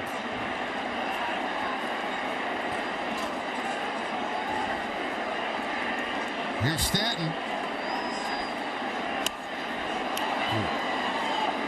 That's an aggressive swing. Now watch him. You're going to steer it. Start looking around. Yeah, pull it. Yeah, I got it now. It's fair.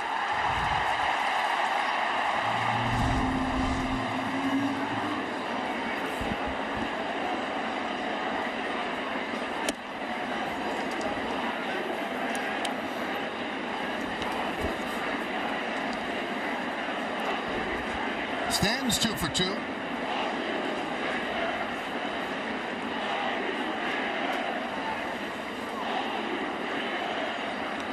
Bounced it up there.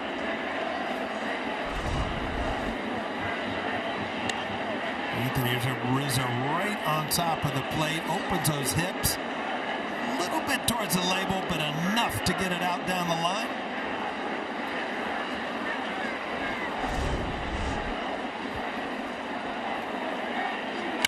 Line drive. It's a base hit for Stanton. That is a Stantonian line drive. He's 3 for 3. Tell you what, if you watch that at bat, I was just noticing how much more aggressive every one of those swings were. And that's just from getting that home run, a couple hits, and now just an absolute missile to left field. Wow.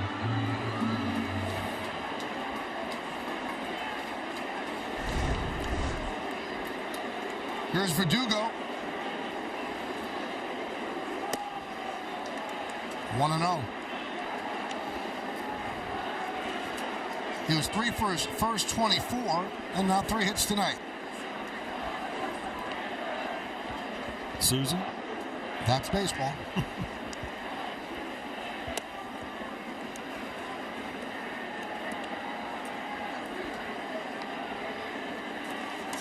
So with that one hit, he went from 192 to 222. That's why early on, You can climb out of some holes. You just don't want it to be that deep.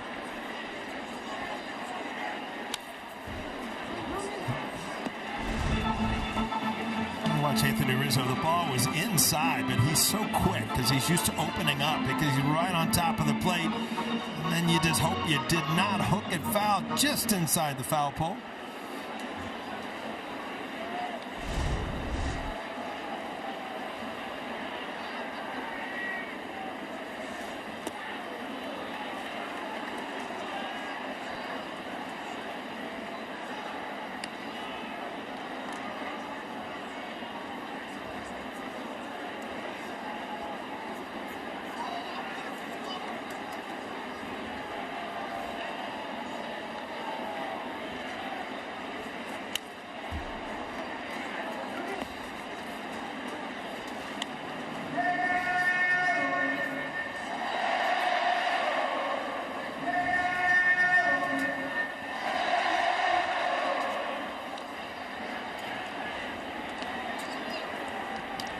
That single by Stanton is 500th hit with the Yankees.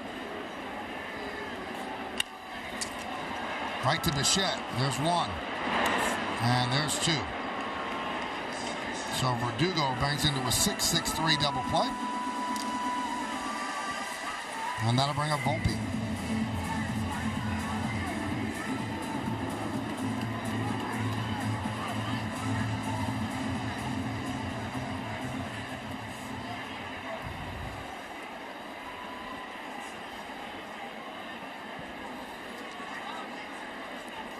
Volpe reached on a catcher's interference and then wrapped into a 4-6 force.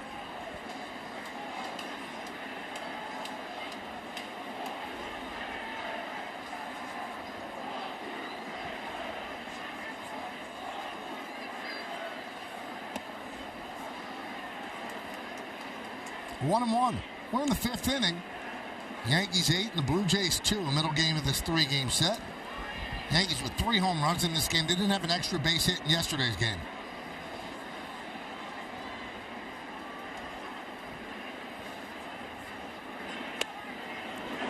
One and two on Volpe.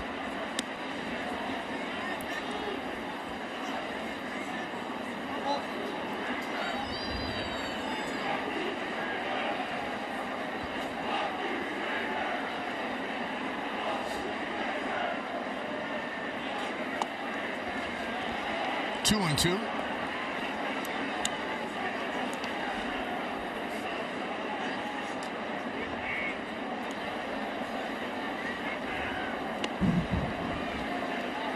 Two balls, 2 strikes, 2 outs.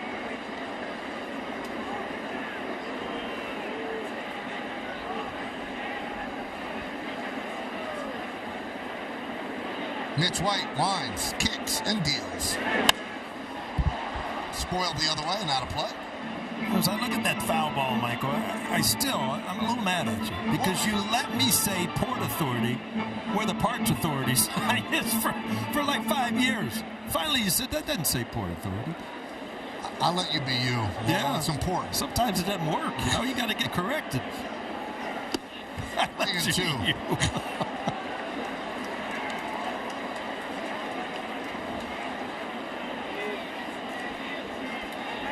Now we'll read the signs together if the game goes long. All right.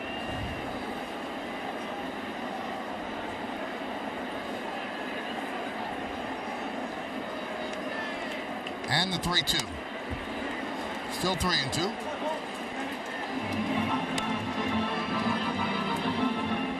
All right, so this one is Delta. That one I got. All right. I'm on a lot, matter of fact.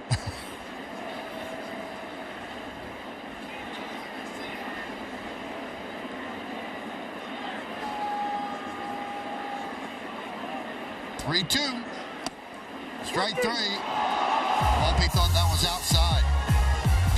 But Anthony Rizzo goes a short play right down the right field line. Little body English inside the pole. A 2-run home run. Yankees lead.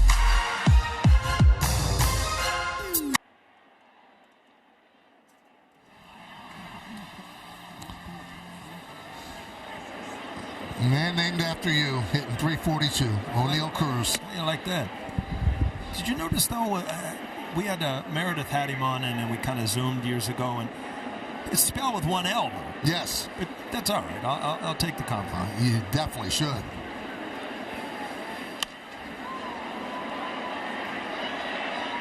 Like Varsho flies out the judge. It's not like you'd say, what the L. Yeah, exactly. It's still the name. Let's go around the majors. Yamamoto today against the Cubs. 5 innings, 3 hits, 2 walks, 8 strikeouts. Michael Conforto playing very well this season, the early going. 8 games, 419. And Adolis Garcia, 4 homers and 10 ribbies in 7 games for the Rangers this season.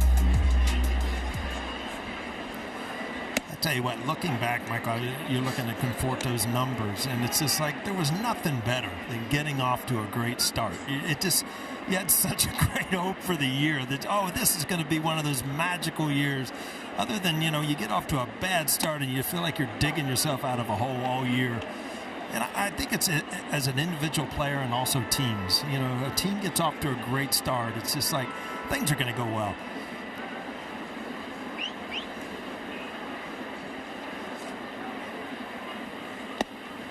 1-2 on Serven. Blue Jays in the middle of a 10-game season-opening road trip. There have been renovations to the Rogers Center, and they wanted to make sure that everything was done before they headed home. That's why they started them off on this long trip. And Serven gets plunked by Luke Weaver. 3 teams have not played a home game yet. Cleveland, they have the home opener on Monday. Toronto has their home opener on Monday. And Boston has its home opener on Tuesday. Well, Serven's had a tough night behind the plate. Ball's all over the place, and now gets plunked in the thigh. Very close to a lot more painful. Yeah, it could have been worse. Yep.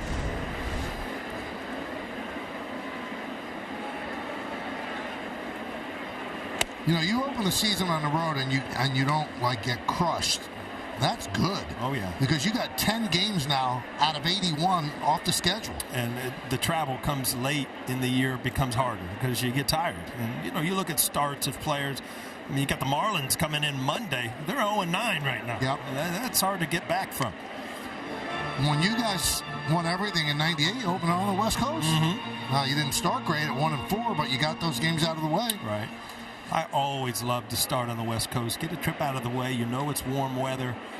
You're not worried about the year we were in Cleveland. It got snowed out. It's just like, you're going to be playing baseball.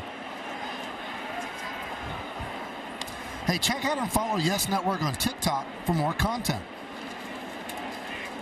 We got to start dancing if we're doing TikTok, Michael, me and you. If you want. Yeah. Yep. We got to, what's your song, Buttercup or something, though, right? I've done some TikTok videos with my daughter. Very nice. Dribbled slowly to Rizzo. He fires to second, and he gets the force on Serven. But Rizzo has unerring thoughts on every single throw he makes a second. I was just going to say, his clock knew that, he took his time. He knew he was going to get one out of it. No double play. Never even looked at the runner going down first base. Just went to second base, got that lead runner. And he threads the needle, too. He'll throw right across over his shoulder. Doesn't ever seem to hit the runner.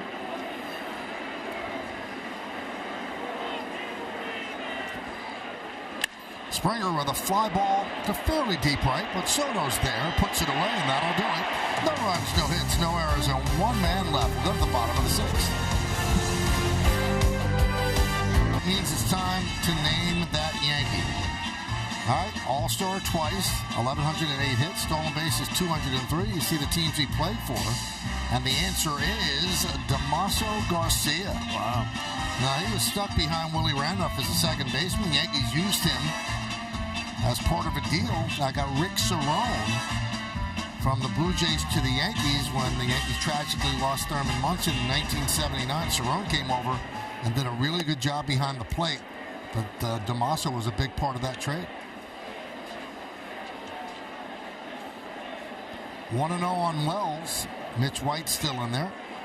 We're in the bottom of the 6th inning. I've also heard him call Damaso. Pretty good player.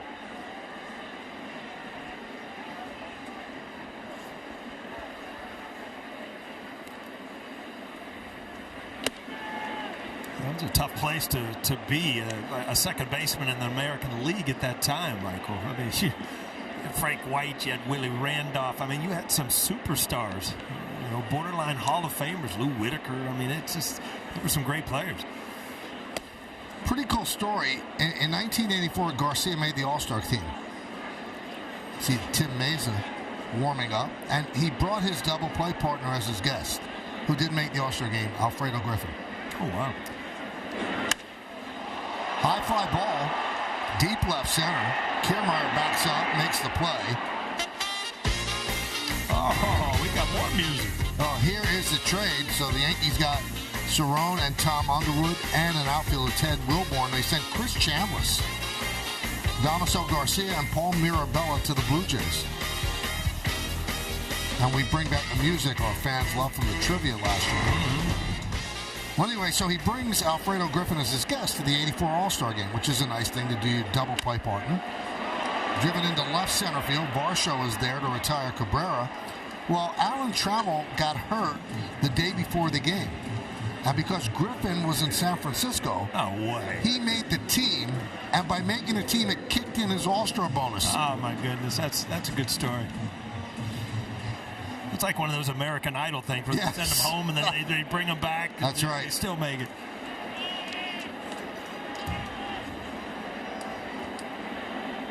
Here's Gleyber Torres.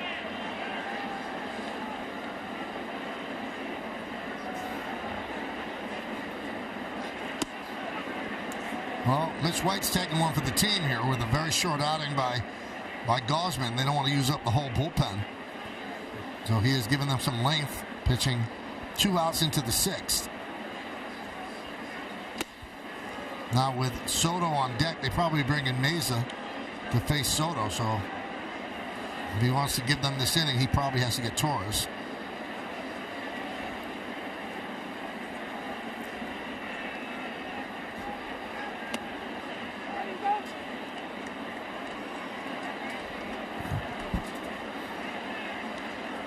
So 3-0 on Gleyber, who's 0 for 2 with a sac fly.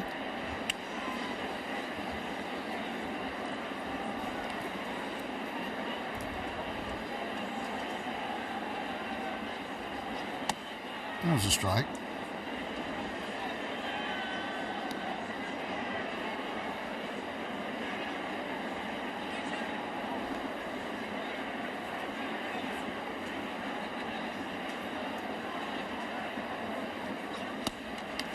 And a walk. So Gleyber works a walk. Let's see. Here comes John Snyder, and he's going to take the ball from White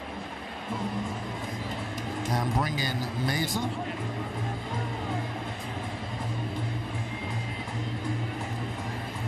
So White came on to get the final 2 outs of the 2nd. He pitched the 3rd, 4th, 5th, and 2 outs into the 6th. And now Soto reading up on Mesa.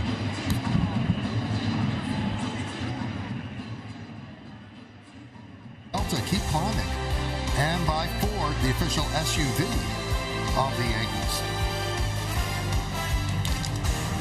So they bring in Tim Mesa. This will be his 5th game, and he's going to face Juan Soto. It was a great story today in The Athletic by Britt Giroli, and she wrote about, Soto's journey from the Nationals to the Padres, and his first couple months with the Padres, go to the pre-series meetings, and he'd have iPod, in his head, headphones, whatever, wasn't listening.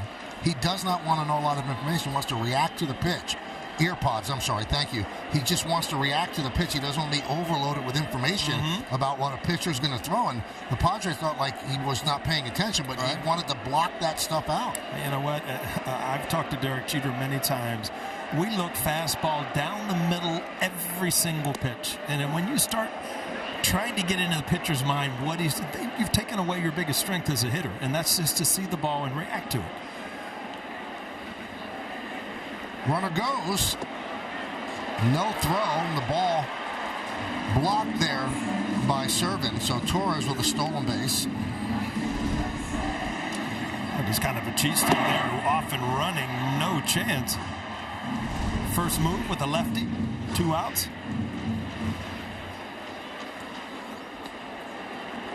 So Soto with a walk and an RBI single and a ground out to second.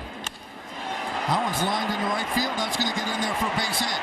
Torres rounds third. He's coming home. The throw is cut off. It's an RBI single for Soto. And the Yankees lead 9-2. I love to see the stolen base really prevalent in the game again, and this is what it could do. You get a stolen base. Now you want the game's better hitters up there. Base hit to right field. Another run. Juan Soto. I mean, good swing, bad swing. He can still hit. Really spreads out. You see, kind of hits off that back leg. You see that top hand take over a little bit, and that's probably why he was kind of shaking his head. But I'll tell you what, anytime you can drive in a run, it's a good thing. They do not call that a strike on Judge in the count 1-0. And that just goes to show you, I mean, how many times in the past are you going to see Juan Soto, lefty or righty, just ball 4 with the first base open? Gleyber Torres on second base, 2 outs. But when you got Aaron Judge hitting behind you that already hit a home run tonight, Juan Soto's going to get pitches that he hasn't seen in the years past. 2-1 on Judge. Judge had a perfect night. He's 2 for 2. 2-run home run in the first, single in the second, walked and scored in the fifth.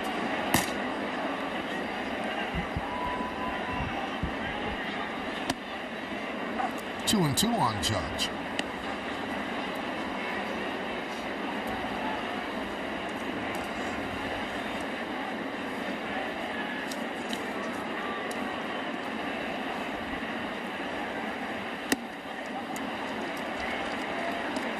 Three and 2.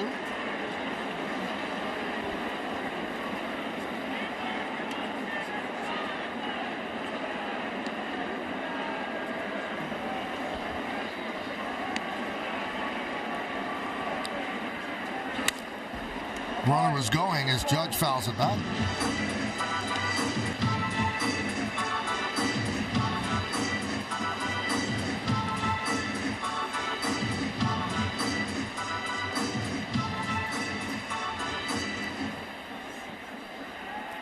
(9-2) Yanks. And Judge will work a walk. His perfect night continues. Take a look at the 3 Yankee home runs on StatCast 3D by Google Cloud. Well, you're hitting off pretty much all parts of the park. Right down the line, right center, and then left center with Aaron Judge at 425 feet. So get 3 of those little spaghetti strands going in the seats. You usually got the lead, right? You usually win games, yep. Here's Anthony Rizzo. Meza deals a strike.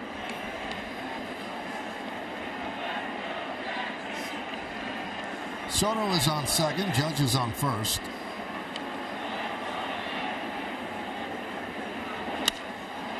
High fly ball. Left center. Kiermaier will put it away, and that'll do it.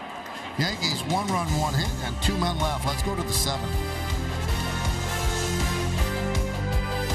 Giveaway that was rained out has been rescheduled for Saturday, April 20th. So come see the Yankees take on the Rays, and the first 18,000 guests in attendance are going to receive an Aaron Judge number 62 bobblehead. The second of a 2-part collectible set, courtesy of TikTok. Tickets are going fast, so get yours today at Yankees.com. The giveaway was supposed to be Friday, September 22nd, rained out. And the bobblehead has an interlocking base that'll match up with the Roger Maris number 61 bobblehead that was given out last season. Luke Weaver still in there. He deals to Guerrero. Weaver is the pitcher of record for the Yankees. The starter, Clark Schmidt, lasted 1 out into the 5th inning, so not eligible for a win. I've given this some thought. I wonder what you think. The game has changed. All right, you're looking at my thought bubble right now because I'm thinking the same thing. Are they going to change the rules? Fly ball right field. That ball is gone off the bat of Guerrero. 9-3. Well, Guerrero's had some at-bats that could have changed this game with men on base. You know, he's going to hit his home runs. At least that, this is a solo.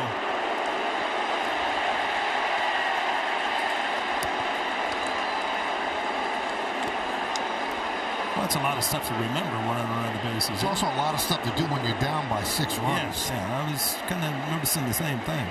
I mean, you're doing like some kind of dance between second and third. You're down 9-3. I mean, place and time for everything, man. I'm glad you're seeing things the same way I am. Wow. Yeah, but back to your point, Michael, were you going to say that possibly change it to 4 innings? Right, because if it doesn't matter, and it does matter to the pitcher, so you're taking away victories from them, it should change. The game has changed. If a pitcher gives you 6 innings, you celebrate now. Yes.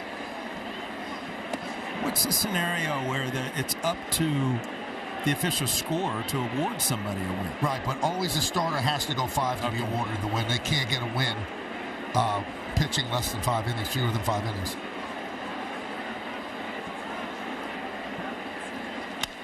I mean, that rule, okay, when Tom Seaver and Bob Gibson were doing complete games, I get it. Mm-hmm. Well, again, I mean, it's a matter of time before Guerrero puts up the numbers he's accustomed to having. And it's, he's off to a slow start, but he's always hit the Yankees well. Shush. You're down by 6. You shush. Sit down. Wow. He's a great player, but I don't get that.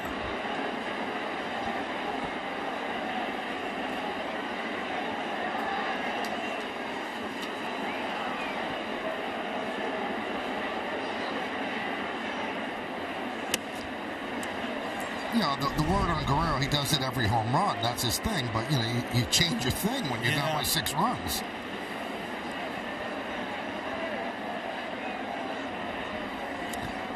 I guess you can't mess with it. That's his thing. Hey. Now, here's the unfair nature of the rule with a win. The starting pitcher go 4 2/3 innings, not allow a run, can't get a win. A relief pitcher can come in, get 1 out, get a win. Right. Now, make it make sense for me. I can't. I'm over here writing things down. They're still not going to make sense to me.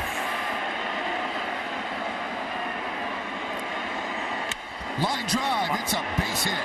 Past the lunging Cabrera. That's going to go into the corner. Digging it out there is Verdugo. He'll fire into second, but not in time to get Bichette, his second hit of the night. Oh, this is back-to-back good swings off of Weaver. Oh, a little sink, but not enough. Bichette, you said, he led the league in hits 2 consecutive years, so he's used to doing stuff like this.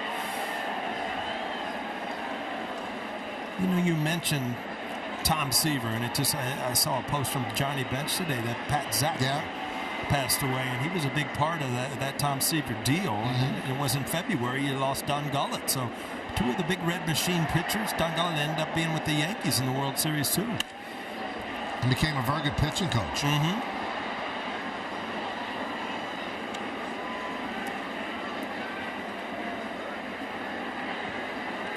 31 pitches so far for Luke Weaver.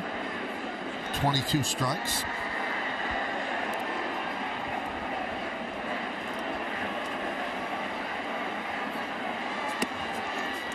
Maybe Weaver is tiring because he doesn't like the same pitcher he's been the last 2 innings.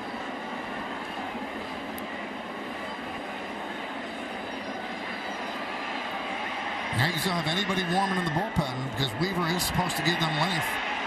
Stretch that as a starting pitcher in spring training.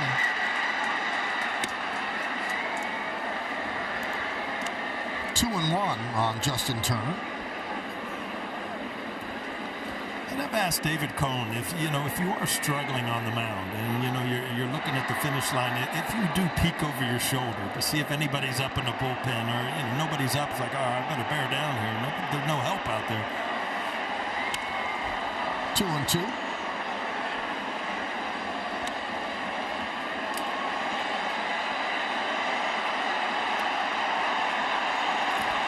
The noise here in the background, crowd doing the wave.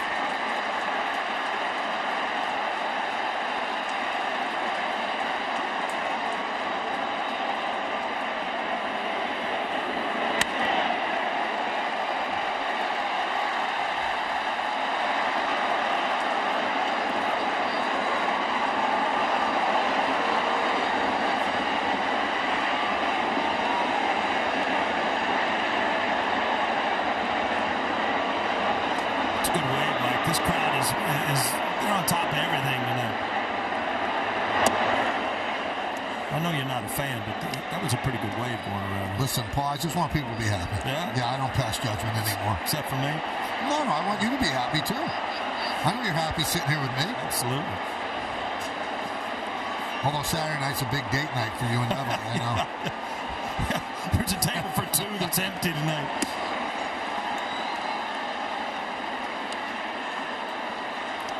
The way I'm keeping score, I thought that was ball 4. It is. I guess Turner didn't want to walk. He's seeing the ball pretty good.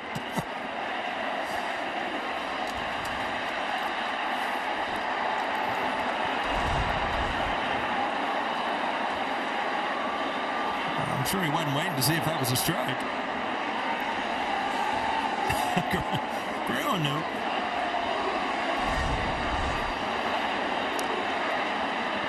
Well, Matt Blake will come out and talk with Luke Weaver. And it looks like there's some stirring in the Yankee bullpen. It'll be Victor Gonzalez.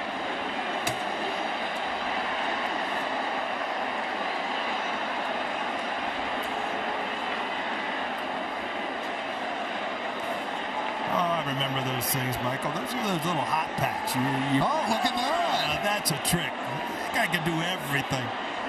You put those in your back pocket. There's like black, like powder in them, and you rub them together, and they stay warm pretty much the whole game. Skiers use them, right? I don't know, but this is pretty impressive. I have fun playing baseball or what?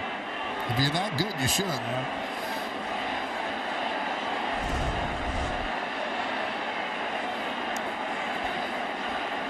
Here's Vogelbach.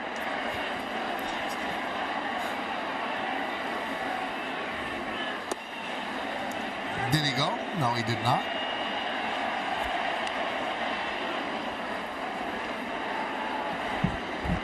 Oh, good guy right here to try to keep on the ground, obviously. Good double play guy. If you can get a ground ball to one of your middle infielders or keep it in the infield. Weaver's having trouble throwing strikes. 2-0.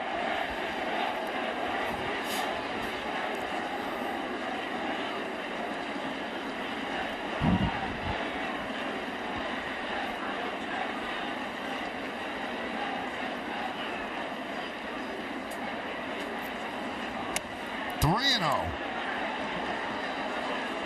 This is what kind of frustrates players. If you look around at the Yankee outfielders, the infielders, I mean, you've put up the numbers. Now you just want to get outs, get ready for tomorrow. This is when you start standing in cold weather that you get frustrated as an everyday player. 3-1.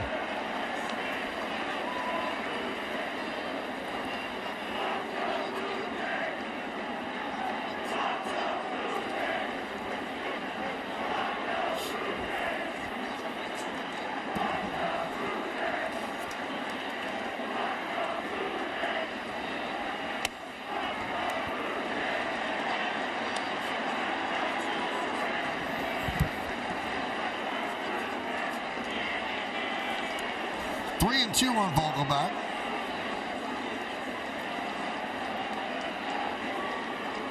First and second, nobody out.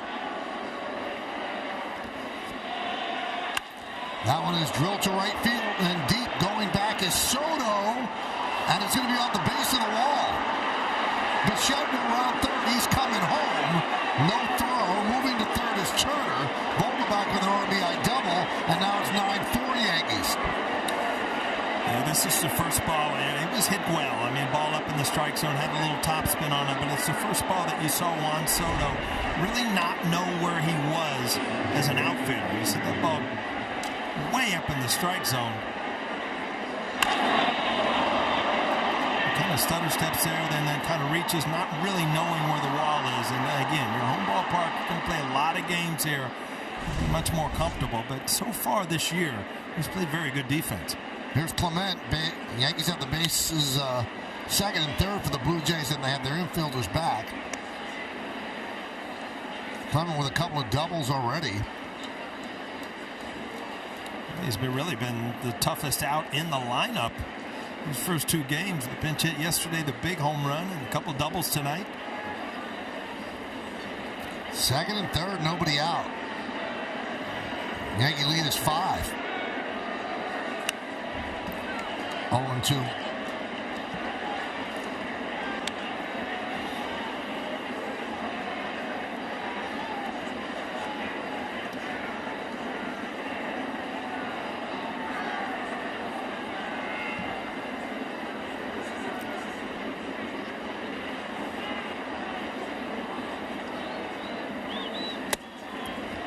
Upstairs, 1-2.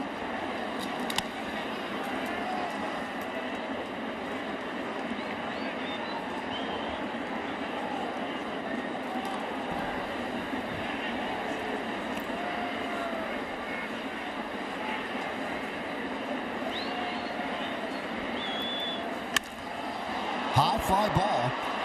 That'll get a run in.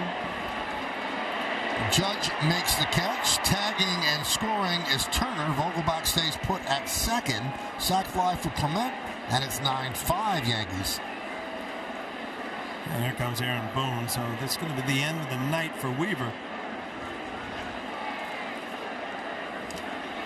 Rough inning for Weaver. Leaves a runner at second base with 1 out.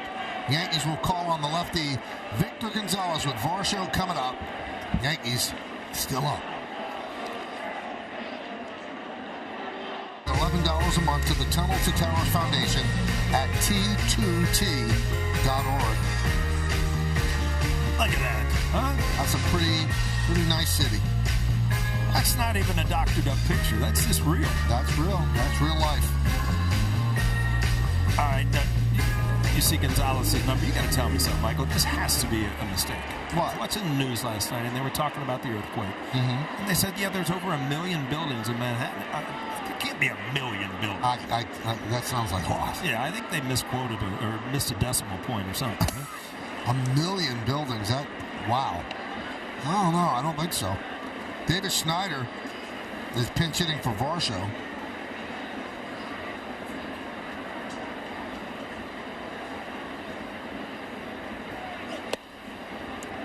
Now, they might be counting all the homes in the Bronx and Queens and Staten Island and Brooklyn.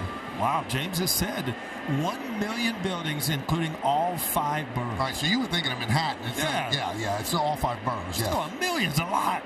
A lot of people. I mean, Cincinnati, we got 6. Right. 2-1 on the pinch hitter Schneider. Runner at second, 1 man out. We're in the 7th. It's 9-5. The Yankees over the Blue Jays in the middle game of this 3-game set.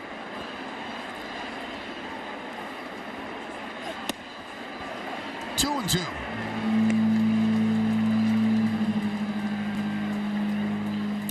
Against lefties, Davis Schneider hits .314. Righties, .234.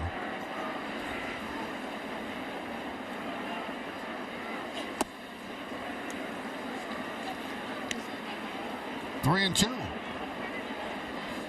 Yankees are inviting the Blue Jays to get back in this game. This seems like a few years ago before the rule changes. You know, you're closing in on 3 hours and you can't get out.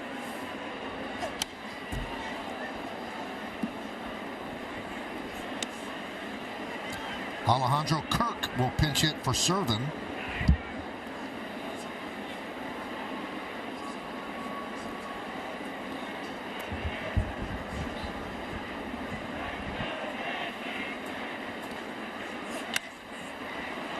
Grounded.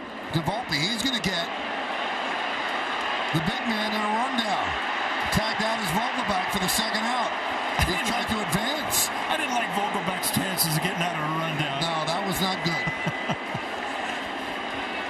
That's a tough base running mistake when you're down by 4. Yeah, you get such a secondary, and all of a sudden, where are we going here?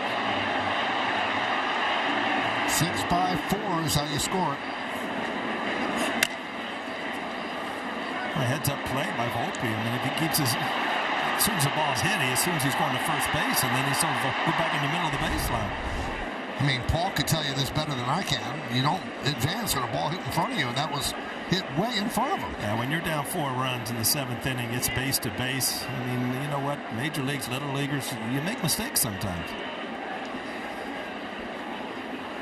Here's Kirk.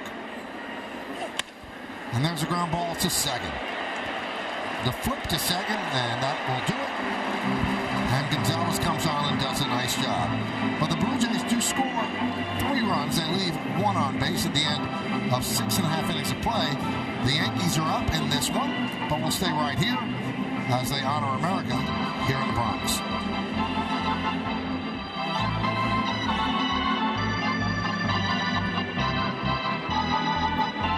Ladies and gentlemen, please rise and remove your caps and direct your attention to the area behind home plate as the New York Yankees welcome an honored military guest. United States Army Captain Anthony Coppola from Wyckoff, New Jersey, who served in Operation Iraqi Freedom. The Yankees say thank you for your sacrifice and service to our nation.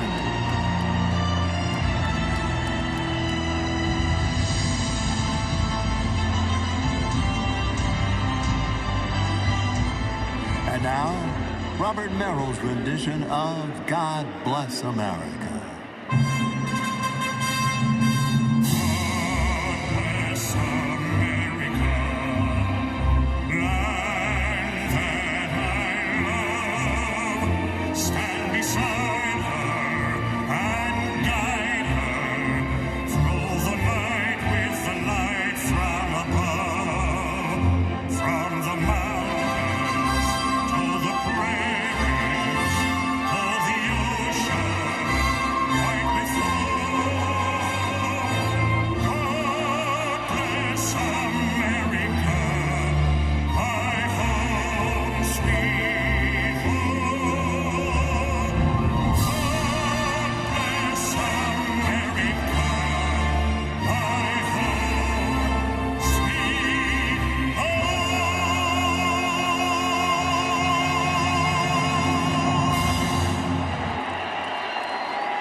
It's stretch time, so please join in and sing along as Yankee Stadium organist Ed Alstrom plays Take. For the Yankees, 5-9-1 for the Blue Jays. Gausman lasted 1 out into the second, and he has really pitched great against the Yankees in his career.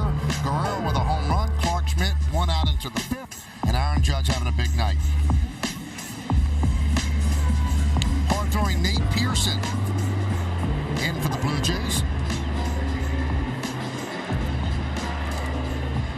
So Schneider takes over in left field. And Kirk behind the plate with the new pitcher being Pearson.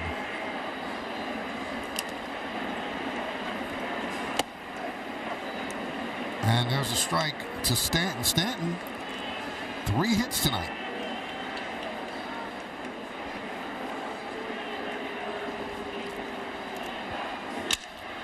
Ground ball to third.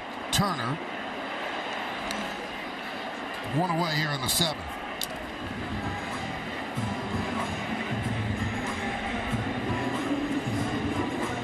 Like somebody turned the fan on up here. All of a sudden the wind's cold and it's blowing in here. Huh? Want to share my scarf with me? Yeah, that'd be great. Well, it's a long scarf. Will that help my voice? It might, yes.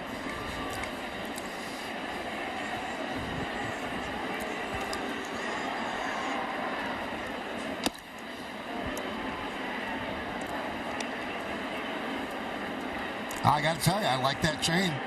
Now there's gold and diamonds in there. That is a beautiful chain. It's funny, we did see the replay of Verdugo on the road, and I think you're right. I think he has... Platinum and road. Yeah, platinum road.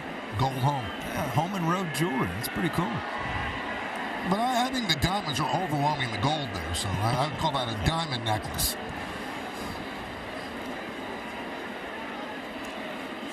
I didn't get a chance to see him today, but I will ask him, why Platinum Road?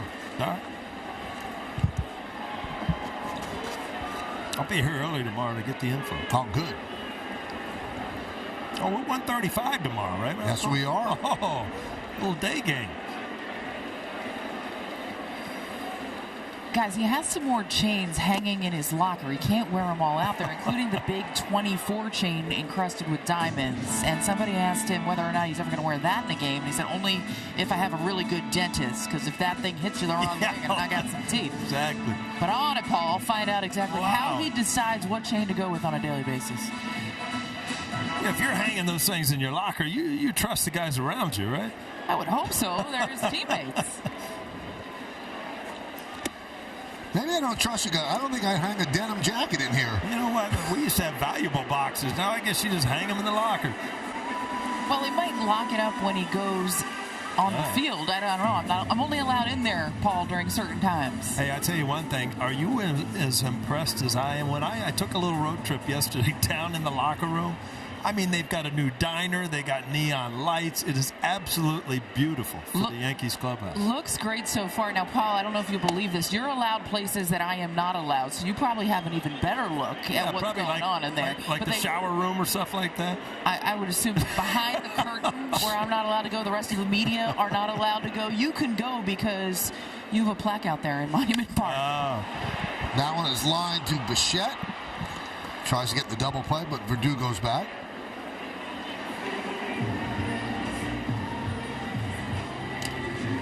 So two-way. So you think that retired number gets him into areas that we can't get into, Meredith, huh? I think so. Yeah, you're probably right. I think wearing the uniform probably gets you some more access. I don't know. Every once in a while, somebody asks, where you going? Up to see Michael Kay and Meredith. Oh, all right, you're good. Wells with a fly ball to left field. Schneider on the run, and sliding try by Turner. He can't get there. Good attempt by the veteran. Well, when you're 39, you'll feel this in the morning. A long run and then a slide on the warning track. I've said it before, that dirt's a little bit harder than the regular infield. Ouch. Oh, got him on the thigh. They whiffed it.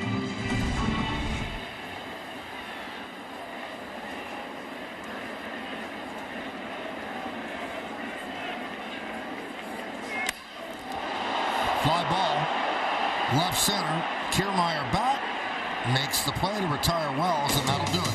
Yankees strand one in the seventh. We're going to go to the eighth inning. Get $200 in bonus bets if your $5 bet wins. And by Hyundai, it's your journey. Own every mile in a brand new Hyundai. The view from center field. Hyundai scoreboard. We've been out there many times, Michael. That's our playoff perch. That's it. That's right.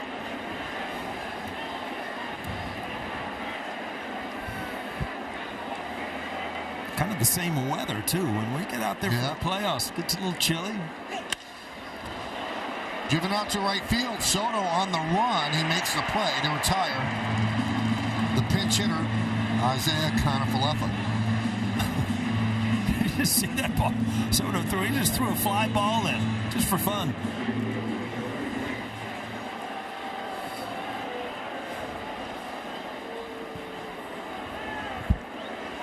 Back to the top of the order in George Springer.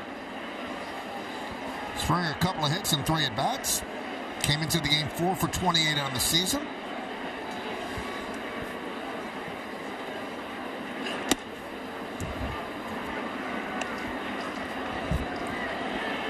Ian Hamilton. You know, that's probably a tough call for Boone, how valuable Hamilton is to have to bring him into a game that the Yankees were leading 9-2 going into the 7th inning. That's, even if they win the game, that's costly. I agree. But you don't want to give away wins. You want to nail them down when you can.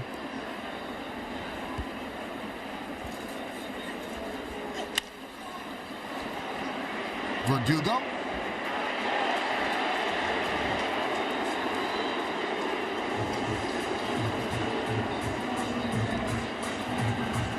You know what we haven't visited much lately? What's up? The 21 Club. Yeah, well. You ever want? Oh, there you go. Well, that guy standing guard. Those 2 guys Paul hires not to mess with his number. Right. I want to take it away from him.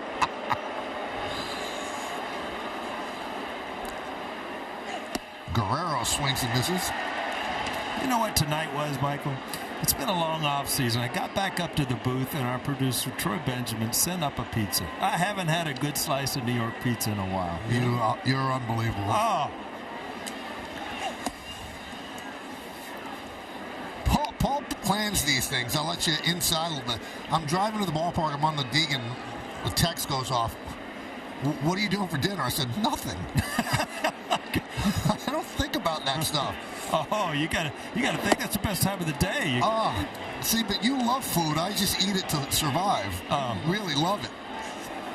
I laughed when it came. What are your plans for dinner? I don't know. I'll go to Wendy's. I don't know.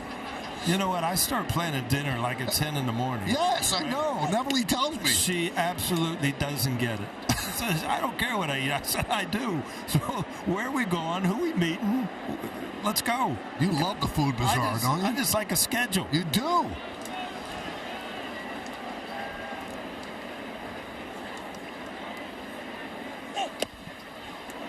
Guerrero walks. I mean, Jody will ask me, like, you know, I'm doing a radio show.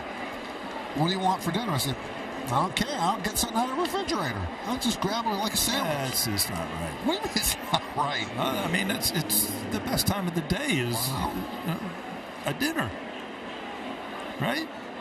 I guess I don't think it like that. Well, I watch what you eat. I wouldn't want to eat either. I mean, an Atkins bar and then something else on the side just doesn't quite do it. Why don't you call Uber Eats right now? We'll be back in just a moment as Boone, there's another one, goes to the bullpen.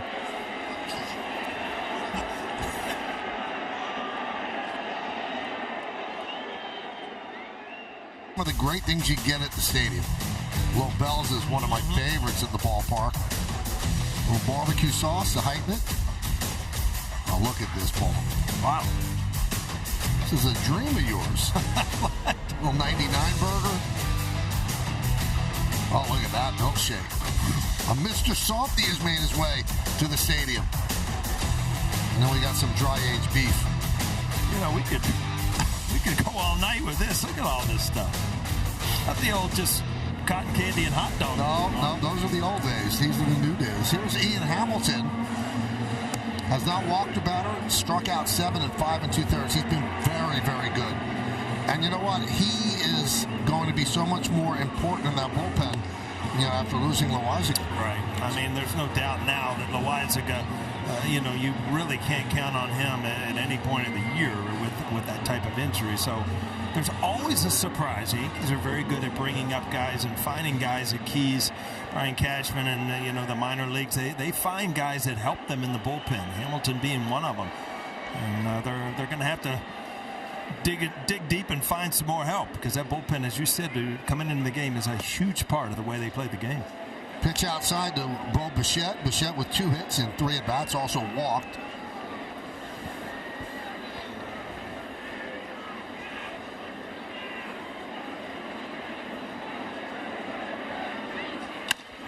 Ground ball, second base. Gleyber Torres gets Bichette, and then once again Hamilton does the job. As the Blue Jays strand 1, we'll go to the bottom of the 8th. And this is Oswaldo Cabrera making a beautiful play on Serven across the diamond. And he makes the throw from foul territory. He shows a lot of arm. And that's all arm there. Just can't get your legs into it. Just a great play on the coverage count. And he's going to lead off the bottom of the 8th inning on the Hyundai scoreboard. Yankees lead 9-5. Nate Pearson still in there. IKF takes over in center field. He pinch hit for Kiermaier.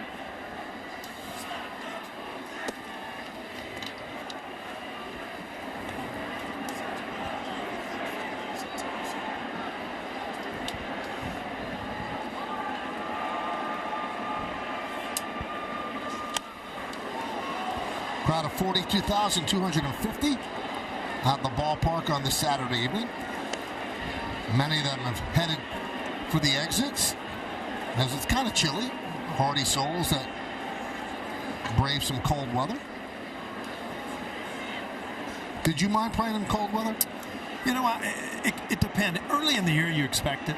You know, if you have a day on the road you don't like it, but I thought your concentration was really good because the last thing you want to do is hit a ball off the end of the bat or in on your hands. But it's not ideal. But, you know, the bad things are if you have long innings out in the outfield. You know, if you're in and off the field, you go in the locker room, you know, if there's a heater in the dugout, you're fine.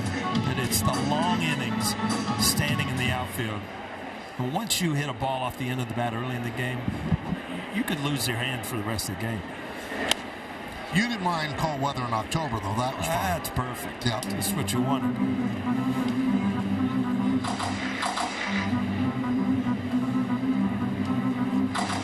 Cabrera 1 for 3 tonight.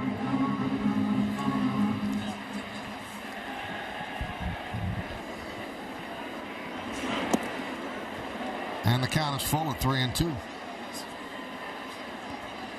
Took a pup to the game. How about that?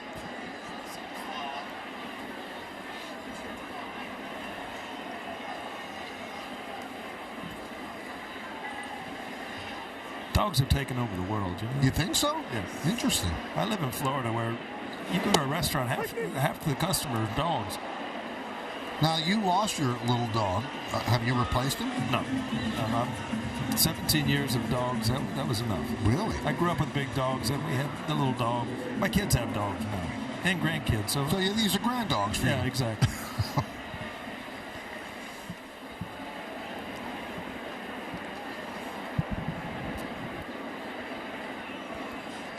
So I came down yesterday for opening day. I had on, you know, my nice double-breasted blue a full pinstripe suit. Yeah. I come down, my golden retriever Butter just jumps all over me. Butter. Butter's her name. And then there's hair all over the suit. Audrey's got a lint brush for you back there. Don't worry about it. I didn't want to come with the hair all over the... I did it at home. It was a really, mess. You know what? It's funny how... You know, golden retriever, right? Mm-hmm. Beautiful dog. Beautiful. Hair all over your suit, just it doesn't work. You know, when it's on the golden retriever, it's beautiful. But Yeah, when it's on the suit, no. It doesn't work.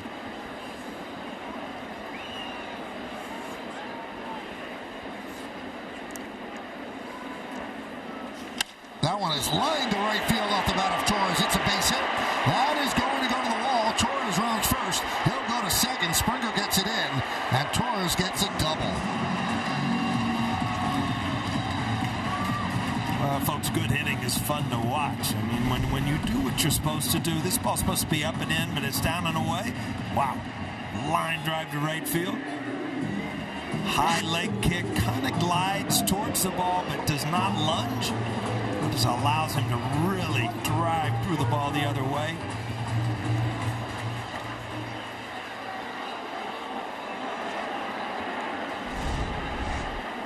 So here's Soto. Couple of hits tonight, couple of ribbies, a walk, a run scored. That one he just missed, fouled it back. That was 99 miles an hour. Right on it.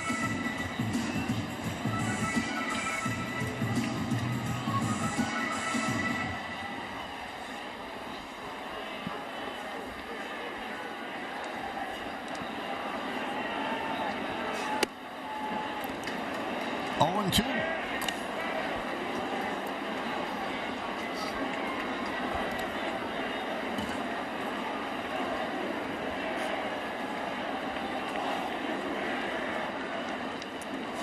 Way outside. 1-2. Michael, I meant to ask you yesterday because we went through all the festivities of opening day and stuff. You talked how many games you... Were you an opening day guy? Did you ever get to go to an opening day at Yankee Stadium? Yes, yeah. I did. That's cool stuff. The biggest one for me was, I don't know how I did it, I don't remember, but as a 15-year-old, I got tickets to Yankee Stadium when it reopened. Oh, wow. And all I could think about on the way there, they were going to have a scoreboard that showed replays. Yeah. Nobody else had that, and they were going to have the scoreboard. And I remember coming up, there was a circular stairway in left field. I came up, I looked out because I wanted to see the scoreboard. It wasn't like that, and it said, "Welcome to the new Yankee Stadium." Wow. Right? And it didn't work. Oh. That's what it said the whole show, the whole game. Somebody pulled the plug? Oh, they just didn't work. I was crushed. Soto works a walk. And didn't they They played at Shea Stadium. They played at Shea Stadium, 74 and 75, yep.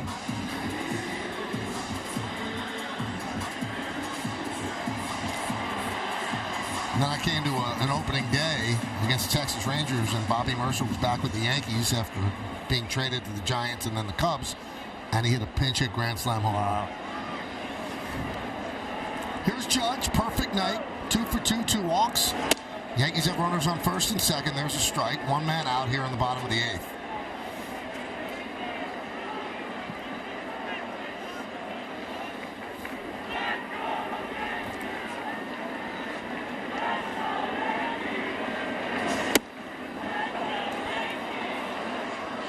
And 2.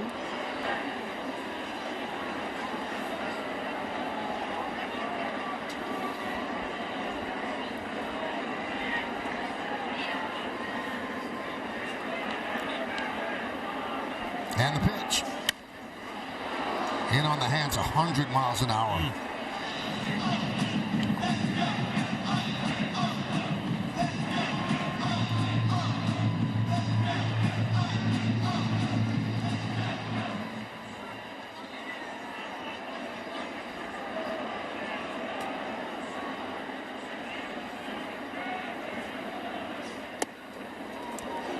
One curveball, just missed. 1 and 2. Judge shrugs it off.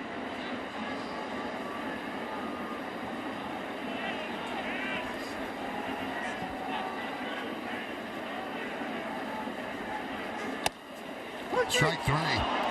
Judge down looking. You know, that whole count was based on that 100-mile-an-hour fastball, and then it opens up for the curveball because you kind of freeze and I want to open up. Not a great breaking ball, but off speed.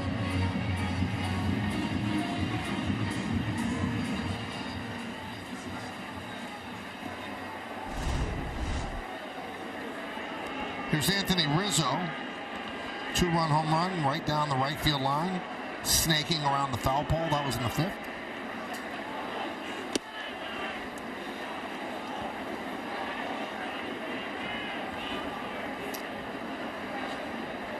And if you look at it, Michael, I think both managers would agree that, you know, they had to use guys in their bullpen that they really didn't want to use in this type of game. But it's, you know, it's what happened with the pitching. Toronto battled back where it's still a chance. And so, you know, Hamilton's in the game. You had to use Pearson. You had to use Meza.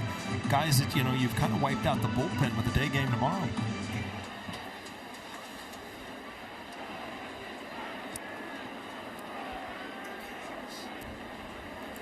One upstairs.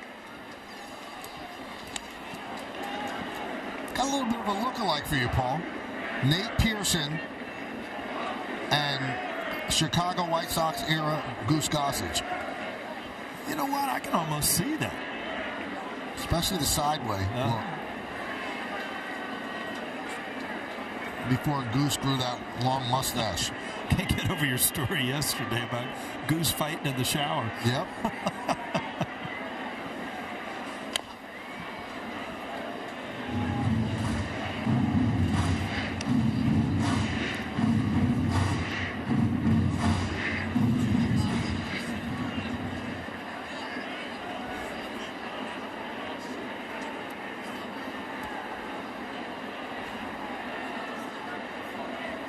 And the pitch. Swing and a miss on a slider. 3 strikeouts for Pearson. Yankees strand 2. We go to the 9th. You can hear from Aaron Boone on the manager's report. That's all coming up next on Yes and the Yes App.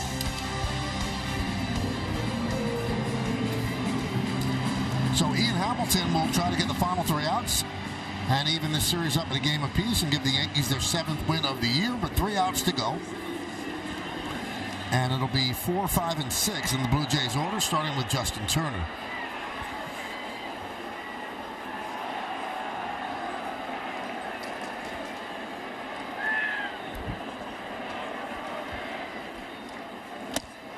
And a strike.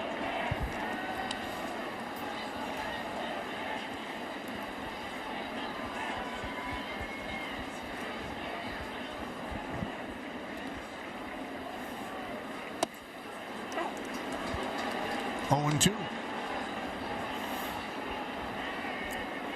Turner's 0 for 2, sac fly and a walk, also run scored.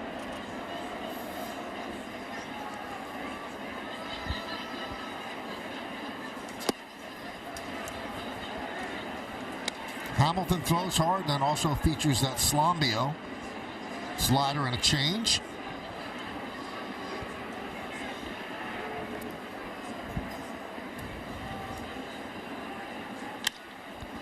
That one is looped into center field. It's a base hit for Turner. And the leadoff runner's on here in the 9th inning. Hey, please spend your Sunday afternoon with Yes as the Yankees wrap up this weekend set with the Blue Jays.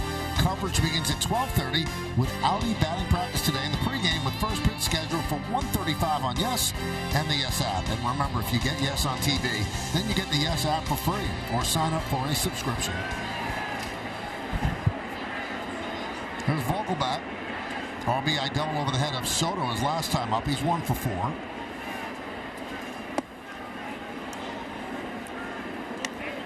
Now this spot could be the spot that eventually goes to Joey Votto, but Joey Votto, I think he hit a home run in his first at bat in the minors, and then sprained his ankle going into the dugout, and now he's kind of put on the shelf. And it'd be a great story. Votto is from Toronto, grew up a big Blue Jay fan, and his time with Cincinnati was over, but he still wants to play.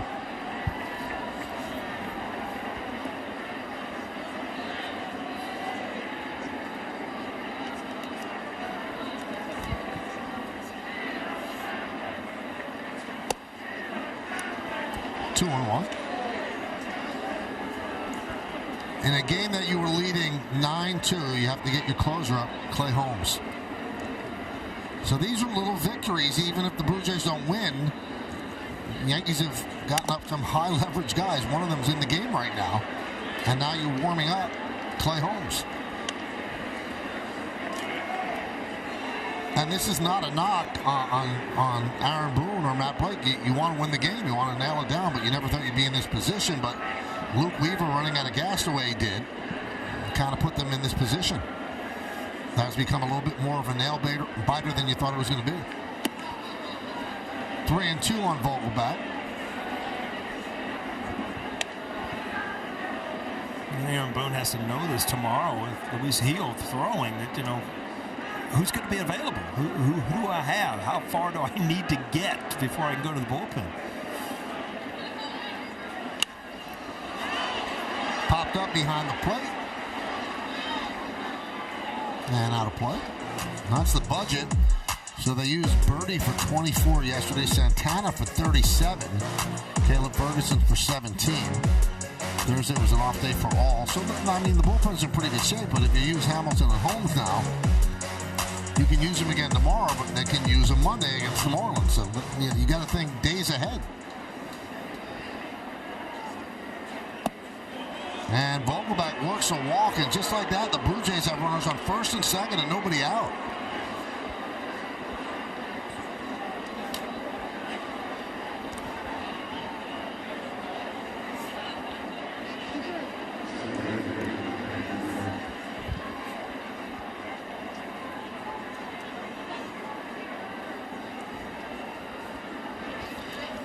Here's pesky Ernie Clement.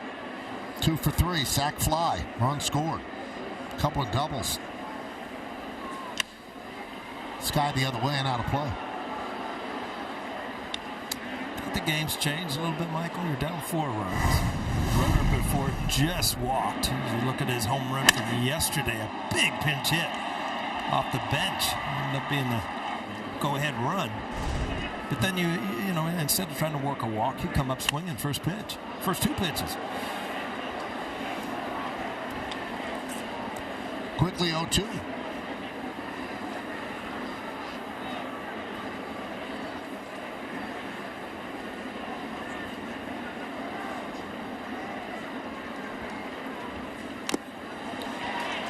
Just got a piece to stay alive.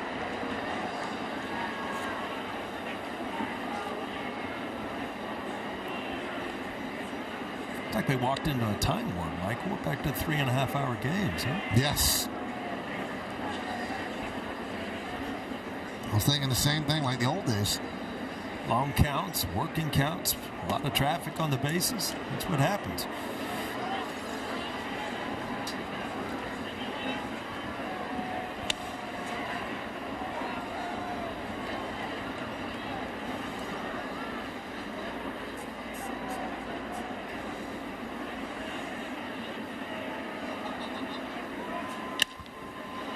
Grounded in the hole, grabbed by Volpe. He throws to second, and they get the force on a Vogelbach. Fortunate that Vogelbach does not have speed, because that was almost an impossible get. Yeah, there was no play on pretty much anybody in the American League. Vogelbach did not get off the bag well, did not go. Volpe, I think, was surprised that he still had a play. He initially looked at first base, and when he didn't have a play, but a big out. Nice stretch there by Torres. Be careful, that spike coming up from Vogelbach. Lucky that Gleyber didn't get that in the back of the foot.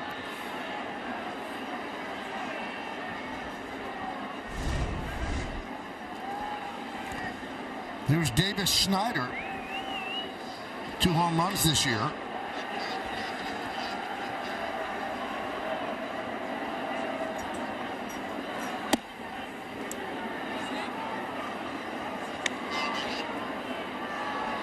Only guy left on the bench is Kevin Biggio.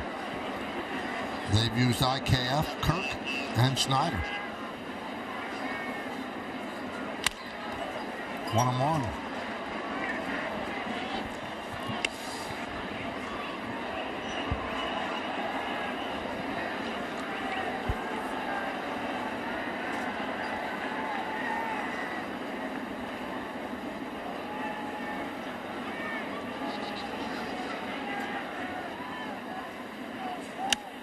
Right in on the hands, the fastball. We told you, Stanton and Judge, when they homer in the game, the Yankees are 31-4. Trying to make that 32-4 and hold on here. Wow. Amazing that bat didn't break.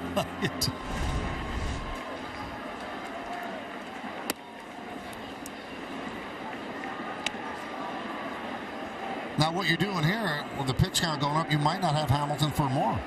Yeah, day game after, at 22 pitches. I mean, even if you finish the inning out, you're looking at 25 to 30. High fly ball, deep right. Going back is Soto on the track. He can't make the play. It's off the base of the wall. Backing up is Judge. Scoring is Turner. Moving to third is Clement. And it's a double and a ribby for Schneider. And now it's 9-6 Yankees. And the tying run will come to the plate. Again, Juan Soto going back, and I think he got caught up in the fencing of the wall, unable to make the play.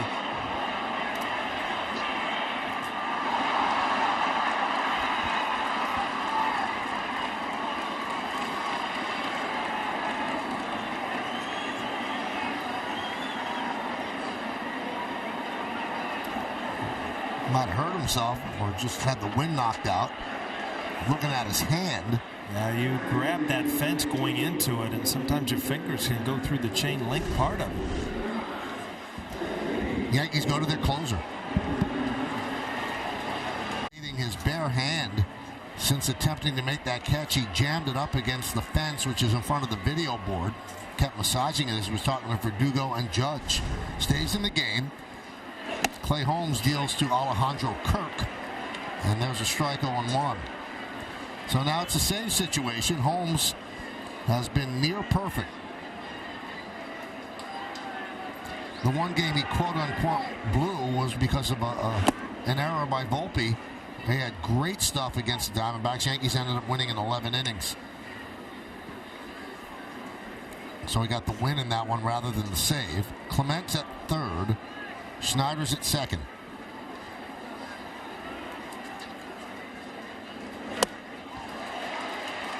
One and two.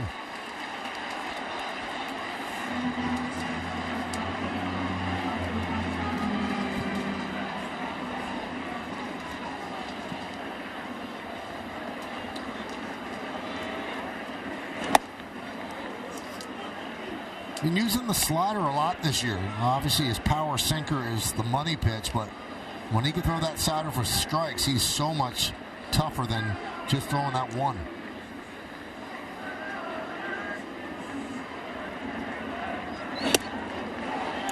There's that 97-mile-an-hour sinker in the count 3-2.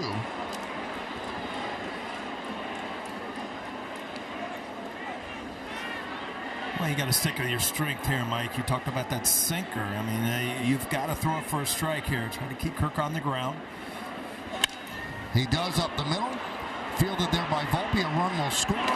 That's the second out. Moving to third is Schneider, and now it's 9-7 Yankees. It's the only thing that worries me about the slider, Michael. If you hang that, that's a ball that guys can elevate and get out of the ballpark. Where a good sinker, you might give up a base hit if a ground ball finds a hole, but a good sinker you're going to keep on the ground. All right, so John Schneider, the manager, goes to his final piece off the bench. That's Cavan Biggio, the lefty against the righty Holmes. So he's pinch hitting for IKF. Runner at third, 2 men out. Blue Jays about hit the Yankees. Yankees leading 9-7. And a strike. A weird defense going on with Cabrera pretty much in at third base. Everybody actually back and trying to take away, I guess, the bunt if Biggio decides to drag bunt. He seems to be moving back every pitch.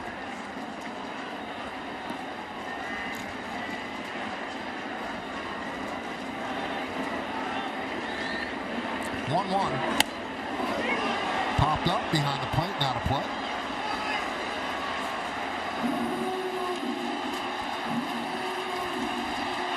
Well, that takes away the bunt. Count 1-2. Now Cabrera can back up even more.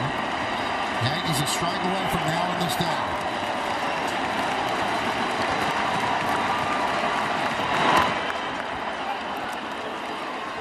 They'd like to get Biggio right here rather than deal with the veteran Springer, who's on deck. And then after that, it's Guerrero. 9-10-0 Yanks, 7-11-1 for the Blue Jays. 2 balls, 2 strikes, 2 outs. Yankees up by 2. Tying run at the plate. 2-2. Hit sharply at Volpe, and it's past him for a base hit. So a pinch hit single for Biggio. A run scores, and now the Yankee lead is 1 skinny run. It's 9-8. John Schneider's got to be happy with guys off the bench this series. Hit Clement yesterday with a huge home run, and now a big base hit by Biggio. Again, sinker. You're going to give up hits once in a while. That ball's up a little bit, hit hard. You see Volpe kind of jumping, and it just cannot get to it. And here's the dangerous George Springer.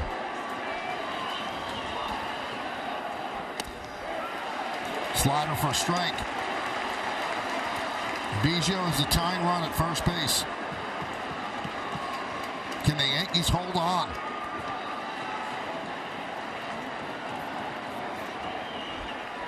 Swing and a miss on the sweeper. Now it's 0-2. Springer's such a good fastball hitter. He's gone to right field a lot this series, so he's starting him off with 2 breaking balls. Swing and a miss. Yankees win. They hold on. They take a deep breath and they win 9-8 to pick up their 7th win of the year. Big home run for Aaron Judge. Couple of base hits for Juan Soto. Even Stanton contributed with a home run to right, and Anthony Rizzo as well. So 3 home runs, extra base hits galore. Yankees win 9-8. Yeah, the Bombers were out early. They put up a big lead. Toronto fought their way back, but all smiles now. Again, getting that first win at home. 3 consecutive breaking balls to George Springer. See you tomorrow, Mike. Now, like the old show on Ted Knight. Too close for comfort, but they'll take it. Clay Holmes nails it down. Yankees win 9-8. We'll be back.